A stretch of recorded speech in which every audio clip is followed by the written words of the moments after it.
ਅਕਾਲ। ਮੈਂ ਵਿਸ਼ਵਾਸ ਜਾਲੀ ਹਮੇਸ਼ਾ ਦੀ ਤਰ੍ਹਾਂ ਐਵਰੀ ਟਿਊਜ਼ਡੇ 11 ਤੋਂ 12 ਵਜੇ ਡਾਕਟਰ ਰਾਜ ਬੈਂਸ ਦੇ ਨਾਲ ਬੜਾ ਇੰਪੋਰਟੈਂਟ ਆਪਣੀ ਐਡਵਾਈਸ ਹੁੰਦੀ ਹੈ ਮੁਜਾਸਤੀ ਆਪਣੀ ਵੈਲ ਬੀਇੰਗ ਐਂਡ ਆਪਣਾ ਕੇਅਰ ਕਿੱਦਾਂ ਕਰਨਾ। ਮੈਂ ਆਪਣਾ ਡਾਕਟਰ ਜੀ ਨੂੰ ਇੰਟਰੋਡਿਊਸ ਕਰਨ ਤੋਂ ਪਹਿਲਾਂ ਮੈਂ ਥੋੜ੍ਹਾ ਬਹੁਤਾ ਕਲੀਅਰ ਕਰ ਦੇਵਾਂ। ਇਹ ਜਿਹੜਾ ਹੁੰਦਾ ਇੱਕ ਚੈਟ ਸ਼ੋ ਹੈਗਾ, ਇਹ ਜਨਰਲ ਕੁਐਸਚਨ ਆਨਸਰ ਹੁੰਦੇ ਨੇ ਕਿ ਤੁਸੀਂ ਕਿਹੜੀ ਚੀਜ਼ ਖਾਓ, ਕੀ ਕਰੋ, ਤੁਹਾਡੇ ਉਹਦੇ ਨਾਲ ਫਾਇਦਾ ਹੋ ਸਕਦਾ। ਅਗਰ ਜੇ ਤੁਹਾਨੂੰ ਕਹਿੰਦੇ ਫਾਇਦਾ ਹੋ ਸਕਦਾ, ਜ਼ਰੂਰੀ ਨਹੀਂ ਕਿ ਹਰ ਇਨਸਾਨ ਨੂੰ ਫਾਇਦਾ ਹੋਏਗਾ। ਜੋ ਵੀ ਅੱਜ ਅਸੀਂ ਟੌਪਿਕ ਕਰਾਂਗੇ, ਜੋ ਵੀ ਖਾਣ ਪੀਣ ਦੀਆਂ ਗੱਲਾਂ ਕਰਾਂਗੇ, ਪਲੀਜ਼ ਜਦੋਂ ਵੀ ਤੁਸੀਂ ਕੁਝ ਕਰਨਾ ਹੈ, ਇਹ ਪ੍ਰੋਗਰਾਮ ਦੇਖ ਕੇ ਸਟਾਰਟ ਕਰਨਾ, ਆਪਣੀ ਜੀਪੀ ਨੂੰ ਕੰਸਲਟ ਕਰਕੇ ਪੁੱਛ ਕੇ ਕਿ ਮੈਂ ਖਾ ਸਕਦਾ ਕਿ ਨਹੀਂ ਖਾ ਸਕਦਾ, ਕਿਉਂਕਿ ਕਈ ਚੀਜ਼ਾਂ ਬੜੀਆਂ ਬੈਨੀਫੀਸ਼ੀਅਲ ਹੁੰਦੀਆਂ ਨੇ। ਜਿੱਦਾਂ ਅੱਜ ਸਾਡਾ ਸਬਜੈਕਟ ਹੈਗਾ ਵਿਟਾਮਿਨ ਸੀ ਬਾਰੇ ਗੱਲ ਕਰਨਾ ਸੀ, ਅਤੇ ਉਹਦੇ ਬਾਰੇ vitamin C is a very important subject and ਆਪਣੇ ਬੋਡੀ ਨੂੰ ਬੜੀ ਲੋੜ ਹੈ ਉਹਦੀ।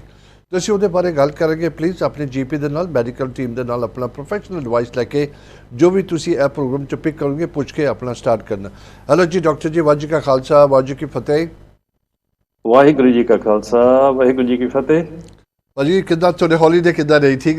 ਇੱਕ ਜਦੋਂ ਤੁਸੀਂ ਦਵਾਈ ਖਾਣ ਤੋਂ ਪਹਿਲਾਂ ਨਾ ਇੱਕ ਹੌਲੀਡੇ ਵੀ ਬੜੀ ਇੰਪੋਰਟੈਂਟ ਚੀਜ਼ ਹੁੰਦੀ ਇਨਸਾਨ ਲਈ। ਬਿਲਕੁਲ ਭਾਜੀ, ਬਿਲਕੁਲ। ਤੇ ਸਾਨੂੰ ਕਈ ਚਿਰ ਹੋ ਗਿਆ ਸੀ ਛੁੱਟੀ ਕਰਨ ਦਾ ਕੋਈ ਮੌਕਾ ਨਹੀਂ ਸੀ ਮਿਲਿਆ, ਕਰਕੇ ਮਰੀਜ਼ਾਂ ਨਾਲ ਅਸੀਂ ਬਹੁਤ ਜ਼ਿਆਦਾ ਹੀ ਬਿਜ਼ੀ ਹੋਏ ਹਾਂ। ਤੇ ਐਦਾਂ ਹੈਗਾ ਭਾਈ, ਛੁੱਟੀ ਕਰਨੀ ਪਈ ਕਿਉਂਕਿ ਬੋਡੀ ਤੁਹਾਨੂੰ ਪਤਾ ਥੱਕ ਜਾਂਦੀ ਹੈ, ਦਿਮਾਗ ਵੀ ਥੱਕ ਜਾਂਦਾ ਹੈ। ਤੇ ਅਨਫੋਰਚੂਨੇਟਲੀ ਉਹ ਮਰੀਜ਼ ਜਿਹੜੇ ਉਹ ਸਾਨੂੰ ਲੱਭਦੇ ਰਹਿੰਦੇ ਆ ਛੁੱਟੀਆਂ 'ਚ ਵੀ। ਤੇ ਸੋ ਇੱਥੇ ਮੈਂ ਹੁਣੇ ਮਾਫੀ ਮੰਗ ਲੈਂਦਾ ਮਰੀਜ਼ਾਂ ਤੋਂ ਵੀ ਤੁਹਾਡੇ ਕਾਲ ਇਸ ਵੀਕ ਨਹੀਂ ਆਨਸਰ ਕਰ ਸਕੇ ਕਿਉਂਕਿ ਅਸੀਂ ਛੁੱਟੀ ਕੀਤੀ ਹੋਈ ਸੀ ਤੇ ਕੱਲ ਨੂੰ ਅਸੀਂ ਵਾਪਸ। ਬੜਾ ਅੱਛੀ ਗੱਲ ਸਟਾਰਟ ਕੀਤੀ ਹੈ। ਦੇਖੋ ਲੱਕੀਲੀ ਕੋਈ ਅਸੀਂ ਸਕ੍ਰਿਪਟ ਬਣਾਇਆ ਨਹੀਂ ਸੀਗਾ। ਮੈਂ ਡਾਕਟਰ ਸਾਹਿਬ ਦਾ ਹਾਲ ਪੁੱਛਿਆ, ਹੌਲੀਡੇ ਪੁੱਛਿਆ ਤੇ ਗੱਲ ਚੱਲ ਪਈ। ਇੱਥੋਂ ਗੱਲਾਂ ਚੱਲਦੇ ਹੁਣ ਅਸੀਂ ਮੈਡੀਕਲ ਦੀ ਵੀ ਗੱਲ ਕਰਾਂਗੇ, ਥੋੜ੍ਹਾ ਬਹੁਤਾ ਆਪਣੀ ਵੈਲ ਬੀਇੰਗ ਦੀ ਗੱਲ ਕਰਾਂਗੇ। ਡਾਕਟਰ ਸਾਹਿਬ ਬੜਾ ਤੁਸੀਂ ਅੱਛਾ ਮੈਨੂੰ ਜਵਾਬ ਦਿੱਤਾ, ਜੋ ਆਮ ਲੋਕੀ ਜਵਾਬ ਦਿੰਦੇ ਨੇ ਬੜੇ ਕੰਮਾਂ ਦੇ ਵਿੱਚ। ਕਿਸੇ ਕੰਮ ਤੁਸੀਂ ਜ਼ਿੰਦਗੀ ਦਾ ਕਰ ਲਓ ਕਿ ਮੈਨੂੰ ਟਾਈਮ ਨਹੀਂ ਲੱਗਿਆ, ਮੈਂ ਕਰਾਂਗਾ। ਬੰਦਾ ਨਹੀਂ ਆਪਣੇ ਆਪ ਨੂੰ ਨਹੀਂ ਲੁੱਕ ਆਫਟਰ ਕਰਦਾ। ਹਾਲਾਂਕਿ ਤੁਸੀਂ ਪ੍ਰੀਚ ਕਰਦੇ ਹੋ ਕਿ ਤੁਸੀਂ ਆਪਣੀ ਬੋਡੀ ਠੀਕ ਰੱਖਣ ਨੂੰ ਕੀ ਕਰੋ, ਲੇਕਿਨ ਖੁਦ ਨੂੰ ਇਨਸਾਨ ਟਾਈਮ ਨਹੀਂ ਦਿੰਦਾ। ਹਾਂਜੀ, ਇਹ ਹਿਊਮਨ ਨੇਚਰ ਆ, ਖਾਸ ਕਰਕੇ ਸਾਡੀ ਕਮਿਊਨਿਟੀ ਵਿੱਚ, ਕਿਉਂਕਿ ਅਸੀਂ ਬਹੁਤ ਹਾਰਡ ਵਰਕਿੰਗ ਲੋਕ ਆ, ਹੈ ਨਾ। ਤੇ ਹਮੇਸ਼ਾ ਅਸੀਂ ਬਹੁਤ ਮਿਹਨਤ ਕਰਦੇ ਹਾਂ ਤੇ ਅਸੀਂ ਆਪਣੇ ਲਈ ਟਾਈਮ ਨਹੀਂ ਕੱਢਦੇ ਹੈਗੇ। ਸੋ ਮੈਂ ਤਾਂ ਹੁਣ ਇਹੀ ਫੈਸਲਾ ਕਰ ਲਿਆ ਵੀ ਹਰੇਕ 2 ਮਹੀਨਿਆਂ ਬਾਅਦ ਜ਼ਰੂਰ ਛੁੱਟੀ ਕਰਨੀ ਹੈ ਜੀ। ਬਿਲਕੁਲ ਭਾਜੀ, ਛੁੱਟੀ ਜਾ ਕੇ ਆਉਂਦੇ ਨਾ ਫੇਰ ਹੀ ਪਤਾ ਲੱਗਦਾ ਕਿ ਉਹਨੇ ਤੁਹਾਨੂੰ ਕੀ ਤੁਹਾਡੇ 'ਚ ਬੈਨੀਫਿਟ ਕੀਤੀ ਹੈ ਹੌਲੀਡੇ ਨੇ। ਤੁਹਾਡਾ ਮਾਈਂਡ ਫਰੈਸ਼, ਤੁਹਾਡੀ ਬੋਡੀ ਫਰੈਸ਼, ਤੁਹਾਡੀ ਥਿੰਕਿੰਗ ਡਿਫਰੈਂਟ ਹੋ ਜਾਂਦੀ ਹੈ। ਤੁਸੀਂ ਅੱਛੀ ਜੋਸ਼ ਕੰਮ ਸ਼ੁਰੂ ਕਰਦੇ ਹੋ ਵਾਪਸ ਆ ਕੇ। ਹਾਂਜੀ, ਜ਼ਰੂਰੀ ਰੈਸਟ ਚਾਹੀਦੀ ਆ ਕਿਉਂਕਿ ਬਹੁਤ ਹੀ ਆਪਣੇ ਲੋਕੀ ਉਹ 7 ਦਿਨ ਕੰਮ ਕਰਦੇ ਆ। ਤੇ ਚਲੋ ਜਦੋਂ ਬੰਦਾ ਜਵਾਨ ਹੁੰਦਾ ਉਦੋਂ ਬਹੁਤਾ ਨਹੀਂ ਪਤਾ ਲੱਗਦਾ ਹੈਗਾ, ਸਰੀਰ ਖਿੱਚਦਾ ਰਹਿੰਦਾ। ਤੇ ਪਰ ਜਦੋਂ ਥੋੜੀ ਜਿਹੀ ਉਮਰ ਤੁਹਾਡੀ ਵੱਧ ਜਾਂਦੀ ਆ, ਫਿਰ ਬਾਅਦ 'ਚ ਤੁਹਾਨੂੰ ਪਤਾ ਲੱਗਦਾ ਜਿਹੜਾ ਤੁਸੀਂ ਬਹੁਤ ਜ਼ਿਆਦਾ ਮਿਹਨਤ ਕੀਤੀ ਹੁੰਦੀ ਹੈ, ਫਿਰ ਫਰਕ ਪੈਂਦਾ ਸਿਹਤ ਨੂੰ ਜ਼ਿਆਦਾ। ਕਿਉਂਕਿ ਜਿਹੜੇ ਜੀਪੀ ਹੈਗੇ ਉਹਨਾਂ ਦਾ ਇੱਕ ਬੜਾ ਕਾਮਨ ਲਫ਼ਜ਼ ਹੈਗਾ ਵੇਅਰ ਐਂਡ ਟੇਅਰ। ਉੱਥੇ ਗੱਲ ਕਰਕੇ ਪਰਦਾ ਪਾ ਦਿੰਦੇ ਨੇ। ਹਾਂਜੀ, ਦੈਟਸ ਰਾਈਟ। ਉਹ ਕਾਮਨ ਜਵਾਬ ਆ ਹੁਣ ਤੇਰੇ ਜੋ ਹੋ ਗਿਆ ਵੇਅਰ ਐਂਡ ਟੇਅਰ ਹੋ ਗਿਆ, ਹੁਣ ਨਹੀਂ ਕੁਝ ਵੀ ਕਰ ਸਕਦੇ ਜੀ, ਸੌਰੀ। ਬਿਲਕੁਲ ਡਾਕਟਰ ਸਾਹਿਬ, ਅੱਜ ਜਿਹੜਾ ਤੁਸੀਂ ਸਬਜੈਕਟ ਪਿਕ ਕੀਤਾ ਵਿਟਾਮਿਨ ਸੀ ਦਾ, ਬਹੁਤ one of the important subject ਹੈਗਾ। ਅਸੀਂ ਇਹਦੇ ਬਾਰੇ ਗੱਲ ਕਰਾਂਗੇ ਕਿ ਵਿਟਾਮਿਨ ਸੀ ਕਿਉਂ ਇੰਪੋਰਟੈਂਟ ਹੈਗੇ। ਪਹਿਲਾਂ ਡਾਕਟਰ ਸਾਹਿਬ ਤੁਸੀਂ ਕੀ ਕਹਿਣਾ ਚਾਹੋਗੇ? What you going to say about it? ਹਾਂਜੀ, ਸੋ ਜਿੱਦਾਂ ਤੁਸੀਂ ਕਹਿੰਦੇ ਪਏ ਵਿਟਾਮਿਨ ਸੀ ਜਿਹੜਾ ਇਹ ਸਭ ਤੋਂ ਜ਼ਿਆਦਾ ਇੰਪੋਰਟੈਂਟ, ਚਲੋ ਹੈਗੇ ਤਾਂ ਸਾਰੇ ਵਿਟਾਮਿਨਸ ਇੰਪੋਰਟੈਂਟ ਆ, ਬਿਲਕੁਲ, ਪਰ ਵਿਟਾਮਿਨ ਸੀ ਖਾਸ ਕਰਕੇ ਜ਼ਿਆਦਾ ਇੰਪੋਰਟੈਂਟ ਹੈ ਕਿਉਂਕਿ ਸਾਰੇ biochemical reaction, millions of reaction ਤੁਹਾਡੇ ਸਰੀਰ ਵਿੱਚ ਐਟ ਏ ਟਾਈਮ ਚੱਲ ਰਹੇ ਆ। ਤੇ ਹਰੇਕ ਤਕਰੀਬਨ ਕੈਮੀਕਲ ਰਿਐਕਸ਼ਨ ਲਈ ਵਿਟਾਮਿਨ ਸੀ ਦੀ ਲੋੜ ਹੈਗੀ ਆ। ਹਾਂਜੀ, ਤੇ ਹਰੇਕ ਸੈੱਲ ਜਿਹੜਾ ਸਾਡੀ ਬੋਡੀ ਵਿੱਚ, ਦੇਖੋ ਮਿਲੀਅਨਸ ਆਫ ਸੈੱਲਸ ਆ ਸਾਡੀ ਬੋਡੀ ਵਿੱਚ, ਤੇ ਉਹਨਾਂ ਦਾ ਜਿਹੜਾ ਸਟਰਕਚਰ ਆ ਮਜ਼ਬੂਤ ਰੱਖਣ ਲਈ ਵਿਟਾਮਿਨ ਸੀ ਜ਼ਰੂਰੀ ਆ। ਹਾਂਜੀ, ਸੋ ਹਰੇਕ ਸੈੱਲ ਤਾਂ ਹੀ ਪ੍ਰੋਪਰ ਫੰਕਸ਼ਨ ਕਰੇਗਾ ਜੇ ਉਹਨੂੰ ਵਿਟਾਮਿਨ ਸੀ ਮਿਲੇਗੀ। ਹਾਂਜੀ, ਤੇ ਸਾਨੂੰ ਜਦੋਂ ਪੜ੍ਹਾਇਆ ਜਾਂਦਾ ਸੀ ਤੇ ਉਦੋਂ ਖਾਸ ਕਰਕੇ ਵਿਟਾਮਿਨਸ ਤੇ ਜ਼ੋਰ ਨਾ ਸੀ ਦਿੰਦੇ। ਨਿਊਟ੍ਰੀਸ਼ਨ ਬਹੁਤ ਘੱਟ ਪੜ੍ਹਾਉਂਦੇ ਆ ਕੋਰਸਿਸ ਵਿੱਚ, ਮੈਡੀਕਲ ਕੋਰਸਿਸ ਵਿੱਚ, ਹੋਮਿਓਪੈਥਿਕ ਕੋਰਸਿਸ ਵਿੱਚ। ਤੇ ਉਹ ਉਦੋਂ ਏਦਾਂ ਹੁੰਦਾ ਸੀ ਵੀ ਨਹੀਂ ਜੀ, ਤੁਹਾਨੂੰ ਡਾਇਟ ਵਿੱਚ ਸਭ ਕੁਝ ਮਿਲ ਜਾਂਦਾ ਆ।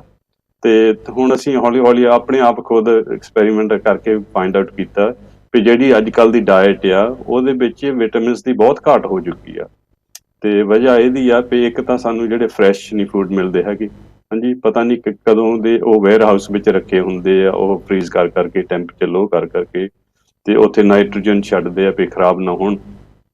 ਜਿੱਦਾਂ ਐਪਲ ਆਉਂਦੇ ਆ ਮਾਰਕੀਟ ਵਿੱਚ, ਉਹ ਹੁੰਦੇ ਪਿਛਲੇ ਸਾਲ ਦੇ ਹੁੰਦੇ ਆ ਐਪਲ ਲੱਗੇ ਹੋਏ, ਹਾਂਜੀ। ਸੋ ਪਤਾ ਨਹੀਂ ਕਿੰਨਾ ਚਿਰ ਉਹ ਉੱਥੇ ਰੱਖ ਛੱਡਦੇ ਵੇਅਰ ਹਾਊਸ ਵਿੱਚ, ਸਬਜ਼ੀਆਂ ਜਿਹੜੀਆਂ ਆਉਂਦੀਆਂ ਬਾਹਰਲੇ ਮੁਲਕਾਂ ਤੋਂ ਆਉਂਦੀਆਂ ਆ, ਤੇ ਉਹਨਾਂ ਨੂੰ ਕੋਈ ਪ੍ਰੀਕਾਸ਼ਨ ਲੈਣੇ ਪੈਂਦੇ ਵੀ ਜਲਦੀ ਖਰਾਬ ਨਾ ਹੋ ਜਾਣ। ਤੇ ਸੋ ਏਦਾਂ ਵੀ ਉਹ ਵਿਟਾਮਿਨ ਕੰਟੈਂਟ ਜਿਹੜਾ ਹੌਲੀ ਹੌਲੀ ਘਟ ਜਾਂਦਾ ਆ। ਤੇ ਤੁਹਾਨੂੰ ਪਤਾ ਵੀ ਸਾਡੇ ਪਿੰਡਾਂ ਵਿੱਚ ਬਜ਼ੁਰਗ ਹੁੰਦੇ ਸੀ, ਉਹ ਆਪਣੀਆਂ ਸਬਜ਼ੀਆਂ ਲਾਉਂਦੇ ਹੁੰਦੇ ਸੀ, ਤੇ ਉਹਨਾਂ ਨੂੰ ਫਰੈਸ਼ ਸਬਜ਼ੀਆਂ ਮਿਲਦੀਆਂ ਸੀ, ਫਰੈਸ਼ ਫਲ ਮਿਲਦਾ ਸੀ, ਤੇ ਉਹਨਾਂ ਦੀ ਵਿਟਾਮਿਨ ਕੰਟੈਂਟ ਬਹੁਤ ਹਾਈ ਹੁੰਦੀ ਸੀ। ਤੇ ਹੁਣ ਤਾਂ ਉਹ ਗੱਲ ਰਹੀ ਨਹੀਂ ਹੈਗੀ, ਹਨਾ। ਤੇ ਬਾਕੀ ਹੋਰ ਜਿਹੜੇ ਪੈਸਟੀਸਾਈਡ ਸਪਰੇਅ ਛਿੜਕਦੇ, ਕੈਮੀਕਲਸ ਵਰਤਦੇ ਆ, ਤੇ ਉਹਨਾਂ ਦੇ ਨਾਲ ਵੀ ਪੋਲੂਸ਼ਨ ਸਾਡੇ ਸਮੇਂ ਕਿ ਬਾਡੀ ਵਿੱਚ ਜ਼ਿਆਦਾ ਹੁੰਦੀ ਆ। ਤੇ ਜਿਹੜਾ ਪੋਲੂਸ਼ਨ ਆ, ਤੇ ਹੁਣ এনवायरमेंट ਤਾਂ ਸਾਡੀ ਹੈਗੀ ਸਾਰੀ ਪੋਲੂਟਡ, ਹਾਂਜੀ। ਫੈਕਟਰੀਆਂ ਚੋਂ ਧੂੰਆਂ ਨਿਕਲਦਾ ਆ, ਕੈਮੀਕਲਸ ਨਿਕਲਦੇ ਆ, ਤੇ ਇਹ ਸਾਰਾ ਪੋਲੂਸ਼ਨ ਜਿਹੜਾ ਆ, ਇਹਦੇ ਨਾਲ ਵਿਟਾਮਿਨ ਸੀ ਦੀ ਲੋੜ ਪੈਂਦੀ ਹੈ, ਕਿਉਂਕਿ ਵਿਟਾਮਿਨ ਸੀ ਜਿਹੜਾ ਉਹ ਤੁਹਾਡੀ ਬਾਡੀ ਨੂੰ ਡੀਟੌਕਸ ਵੀ ਕਰਦਾ ਆ। ਤੇ ਜਿੱਥੇ ਵੀ ਕੈਮੀਕਲਸ ਪੋਲੂਟੈਂਟਸ ਤੁਹਾਡੇ ਬਾਡੀ ਵਿੱਚ ਜਾਂਦੇ ਆ, ਉੱਥੇ ਵਿਟਾਮਿਨ ਸੀ ਦੀ ਫਿਰ ਘਾਟ ਪੈ ਜਾਂਦੀ ਆ, ਤੇ ਉਹ ਵਿਟਾਮਿਨ ਸੀ ਤੁਹਾਨੂੰ ਸਪਲੀਮੈਂਟ ਕਰਨਾ ਹੀ ਪੈਂਦਾ। ਡਾਕਟਰ ਸਾਹਿਬ, ਜਿਹੜਾ ਹੁਣ ਅਸੀਂ ਜੇ ਗੱਲ ਕਰੀਏ ਜਿਹੜੀ ਹੁਣ ਘਾਟ ਪੈਂਦੀ ਹੈ ਸਪੈਸ਼ਲੀ ਇਨ ਵੈਸਟਰਨ ਕੰਟਰੀ, ਅਸੀਂ ਯੂਕੇ ਦੀ ਗੱਲ ਕਰੀਏ, ਜਦੋਂ ਤੁਸੀਂ ਇੰਡੀਆ ਪਾਕਿਸਤਾਨ ਰਹਿੰਦੇ ਸੀ ਜਾਂ ਤੁਸੀਂ ਕਿਸੇ ਟ੍ਰੋਪੀਕਲ ਕੰਟਰੀ 'ਚ ਰਹਿੰਦੇ ਸੀਗੇ, ਤੁਹਾਨੂੰ ਵੈਦਰ ਕਰਕੇ ਬੜੇ ਵਿਟਾਮਿਨ ਤੁਹਾਨੂੰ ਉੱਥੇ ਮਿਲ ਜਾਂਦੇ ਸੀਗੇ, ਜਿੱਦਾਂ ਵਿਟਾਮਿਨ B12 ਹੋਇਆ, ਤੇ ਹੋਰ ਤੁਹਾਨੂੰ ਧੁੱਪ 'ਚ ਬੈਠਣ ਨਾਲ ਬੜਾ ਫਰਕ ਪੈਂਦਾ, ਜਿਸਮ ਖੁੱਲ੍ਹਦਾ ਹੈਗਾ। ਇਹਦੀ ਉਹਦੀ ਬੜੀ ਘਾਟ ਹੈਗੀ ਹੈ। ਬਾਕੀ ਉੱਥੇ ਡਾਈਟ ਬੜੀ ਫਰੈਸ਼ ਹੁੰਦੀ ਸੀ, ਬਾਹਰੋਂ ਸਬਜ਼ੀਆਂ ਬੜੀਆਂ ਘੱਟ ਆਉਂਦੀਆਂ ਸੀਗੀਆਂ, ਜੋ ਮੁਲਕ 'ਚ ਉਗਦਾ ਸੀ ਉਹੀ ਲੋਕ ਜ਼ਿਆਦਾ ਖਾਂਦੇ ਸੀਗੇ। ਸੋ ਆਈ ਕੈਨ ਅੰਡਰਸਟੈਂਡ, ਇੱਕ ਤਾਂ ਡਾਈਟ ਦਾ ਫਰਕ ਪੈ ਗਿਆ, ਇੱਕ ਵੈਦਰ ਦਾ ਫਰਕ ਪੈ ਗਿਆ, ਦੋਨਾਂ ਦੀ ਕਮੀ ਹੋਣ ਕਰਕੇ ਇਹ ਜ਼ਿਆਦਾ ਇਹਦੀ ਲੋੜ ਪੈ ਗਈ, ਕਿਉਂਕਿ ਇਹਦੇ 'ਚ ਘਾਟ ਪੈ ਗਈ ਬਹੁਤ। ਦੈਟਸ ਰਾਈਟ ਭਾਜੀ। ਸੋ ਮੌਸਮ ਦਾ ਫਰਕ ਬਹੁਤ ਪੈਂਦਾ ਹੈ। ਤੁਹਾਨੂੰ ਪਤਾ ਹੈ ਕਿ ਜਦੋਂ ਧੁੱਪ ਵਾਲਾ ਦਿਨ ਹੁੰਦਾ ਹੈ, ਤੁਸੀਂ ਆਟੋਮੈਟਿਕਲੀ ਕੁਛ ਜ਼ਿਆਦਾ ਚੁਸਤ ਫੀਲ ਕਰਦੇ ਆ, ਬੈਟਰ ਫੀਲ ਕਰਦੇ ਆ, ਤੇ ਤੁਹਾਡੀ ਤਬੀਅਤ ਜਿਹੜੀ ਖੁਸ਼ ਤਬੀਅਤ ਹੁੰਦੀ ਉਦਣ, ਤੇ ਬਹੁਤ ਫਰਕ ਪੈਂਦਾ ਮੌਸਮ ਨਾਲ। ਤੇ ਜਿਹੜਾ ਸਨਲਾਈਟ ਆ ਤੁਹਾਡੇ ਚਮੜੀ ਤੇ ਪੈਂਦੀ ਆ, ਉਹਦੇ ਨਾਲ ਵਿਟਾਮਿਨ ਡੀ ਬਣਦੀ ਚਮੜੀ ਵਿੱਚ, ਤੇ ਬਾਡੀ ਦੀ ਘਾਟ ਨਹੀਂ ਹੁੰਦੀ ਵਿਟਾਮਿਨ ਡੀ ਦੀ। ਤੇ ਵਿਟਾਮਿਨ ਡੀ ਵੀ ਬਹੁਤ ਹੀ ਇੰਪੋਰਟੈਂਟ ਆ। ਸੋ ਇਹ ਸਾਰੇ ਫੈਕਟਰ ਜਿਹੜੇ ਆ ਇਹ ਕਾਊਂਟ ਕਰਦੇ ਜੀ। ਭਾਜੀ ਬੜੀ ਕਮਾਲ ਦੀ ਗੱਲ ਹੈ, ਜਦੋਂ ਮੈਂ ਹੁਣ ਪੁਰਾਣੀ ਗੱਲ ਕਰਦਾ, ਇੰਡੀਆ ਪਾਕਿਸਤਾਨ ਜਾਂ ਅਫਰੀਕਾ ਦੇ ਵਿੱਚ ਅਸੀਂ ਰਹਿੰਦੇ ਸੀਗੇ, ਬਹੁਤ ਬਿਮਾਰੀਆਂ ਅਸੀਂ ਕਦੀ ਸੁਣੀਆਂ ਵੀ ਨਹੀਂ ਸੀ, ਉਹ ਇੱਦਾਂ ਦੀ ਕਦੇ ਗੱਲ ਵੀ ਨਹੀਂ ਸੀ ਕੀਤੀ ਕਿ ਤੁਸੀਂ ਇਹ ਖਾਓ ਉਹ ਖਾਓ, ਪੱਤਰ ਖਾ ਲਿਆ, ਜੋ ਵੀ ਖਾ ਲਿਆ ਉਹ ਹਜ਼ਮ ਹੋ ਜਾਂਦਾ ਸੀ, ਤੇ ਬਸ ਖਾ ਪੀ ਕੇ ਆਪਣੀ ਸਿਹਤ ਚੰਗੀ ਰਹਿੰਦੀ ਸੀਗੀ, ਕਿਉਂਕਿ ਵੈਦਰ ਬਹੁਤ ਅੱਛਾ ਹੁੰਦਾ ਨਾ।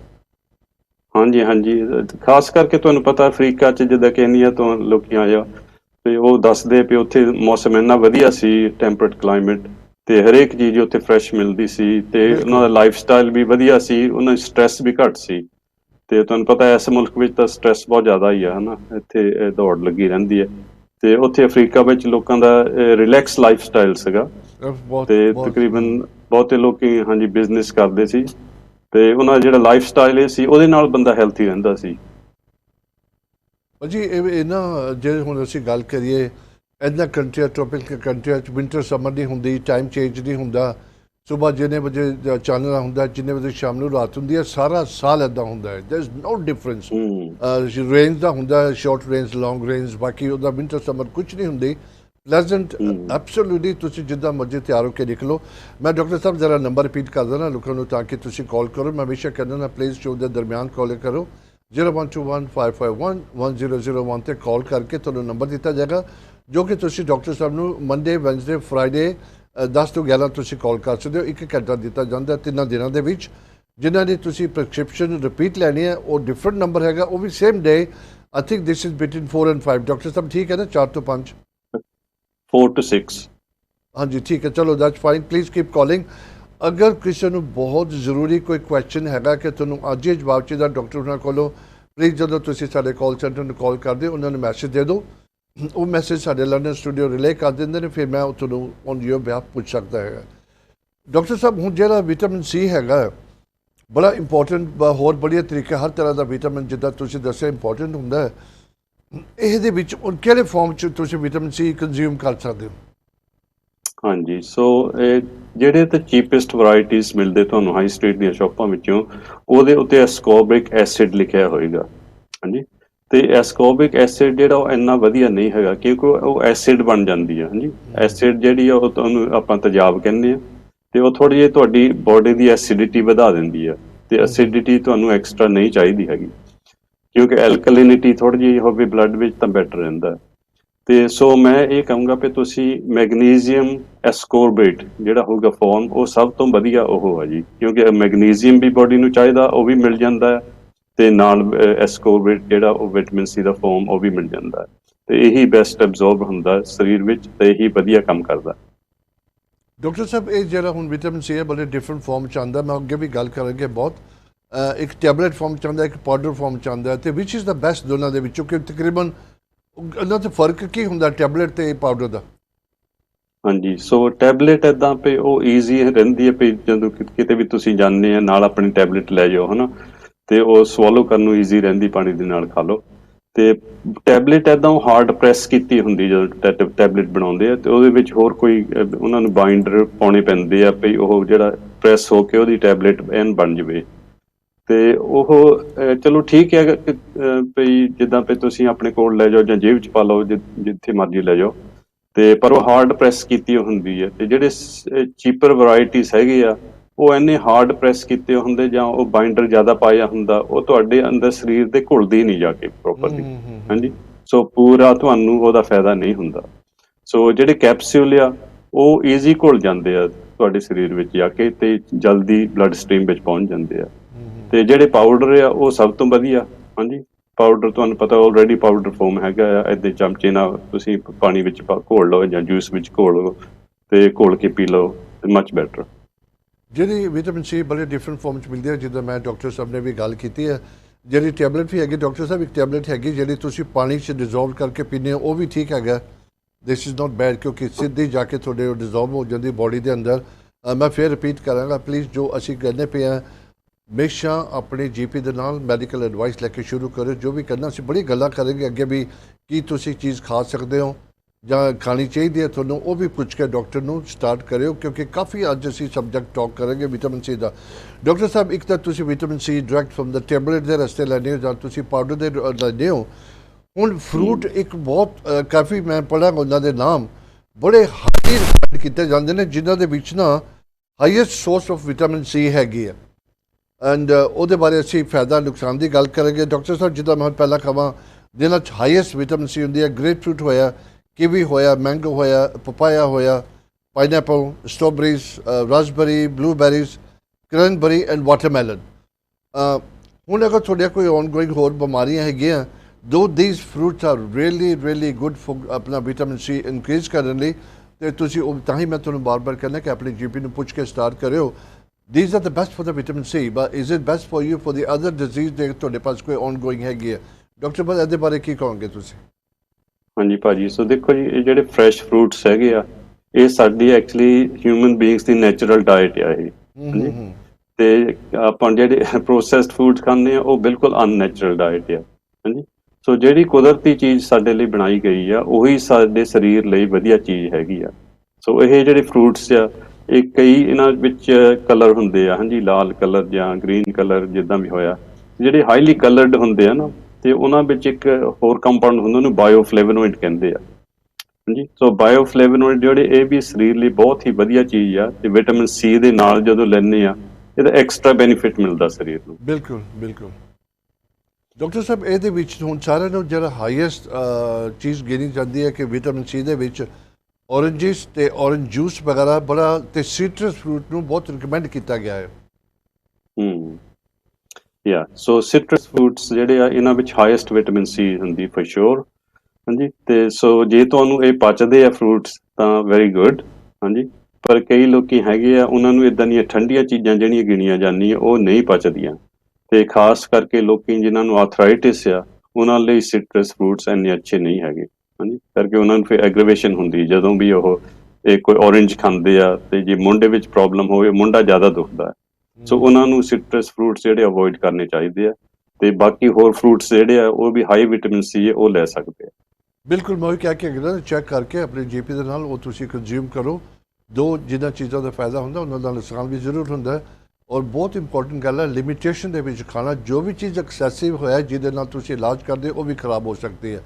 ਡਾਕਟਰ ਸਾਹਿਬ, ਹੁਣ ਨਾ ਬਲੱਡ ਪ੍ਰੈਸ਼ਰ ਹੋਇਆ, ਤੁਹਾਡੇ ਪਾਸ ਰੀਡਿੰਗ ਹੁੰਦੀ ਕਿ ਤੁਹਾਡਾ ਕਿੰਨਾ ਸੇਫ ਲੈਵਲ ਹੁੰਦਾ ਹੈ, ਡਾਇਬੀਟੀਜ਼ ਹੁੰਦੀ ਹੈ, ਉਹਦੀ ਰੀਡਿੰਗ ਹੁੰਦੀ ਹੈ ਕਿ ਤੁਹਾਡੇ ਪਾਸ ਕਿੰਨਾ ਹੋਣਾ ਚਾਹੀਦਾ, ਕੋਲੈਸਟਰੋਲ ਦੀ ਹੁੰਦੀ ਹੈਗੀ ਹੈ ਪਤਾ, ਹੁਣ ਵਿਟਾਮਿਨ ਸੀ ਨੂੰ ਕਿਸ ਤਰ੍ਹਾਂ ਚੈੱਕ ਕਰਦੇ ਨੇ, ਕਿੱਦਾਂ ਮੈਜ਼ਰ ਕਰਦੇ ਨੇ ਕਿ ਕਿੰਨੀ ਹੋਣੀ ਚਾਹੀਦੀ ਹੈ, ਲੋਐਸਟ ਐਂਡ ਦਾ ਹਾਈਐਸਟ ਕੀ ਹੁੰਦਾ ਉਹਦੇ ਵਿੱਚ?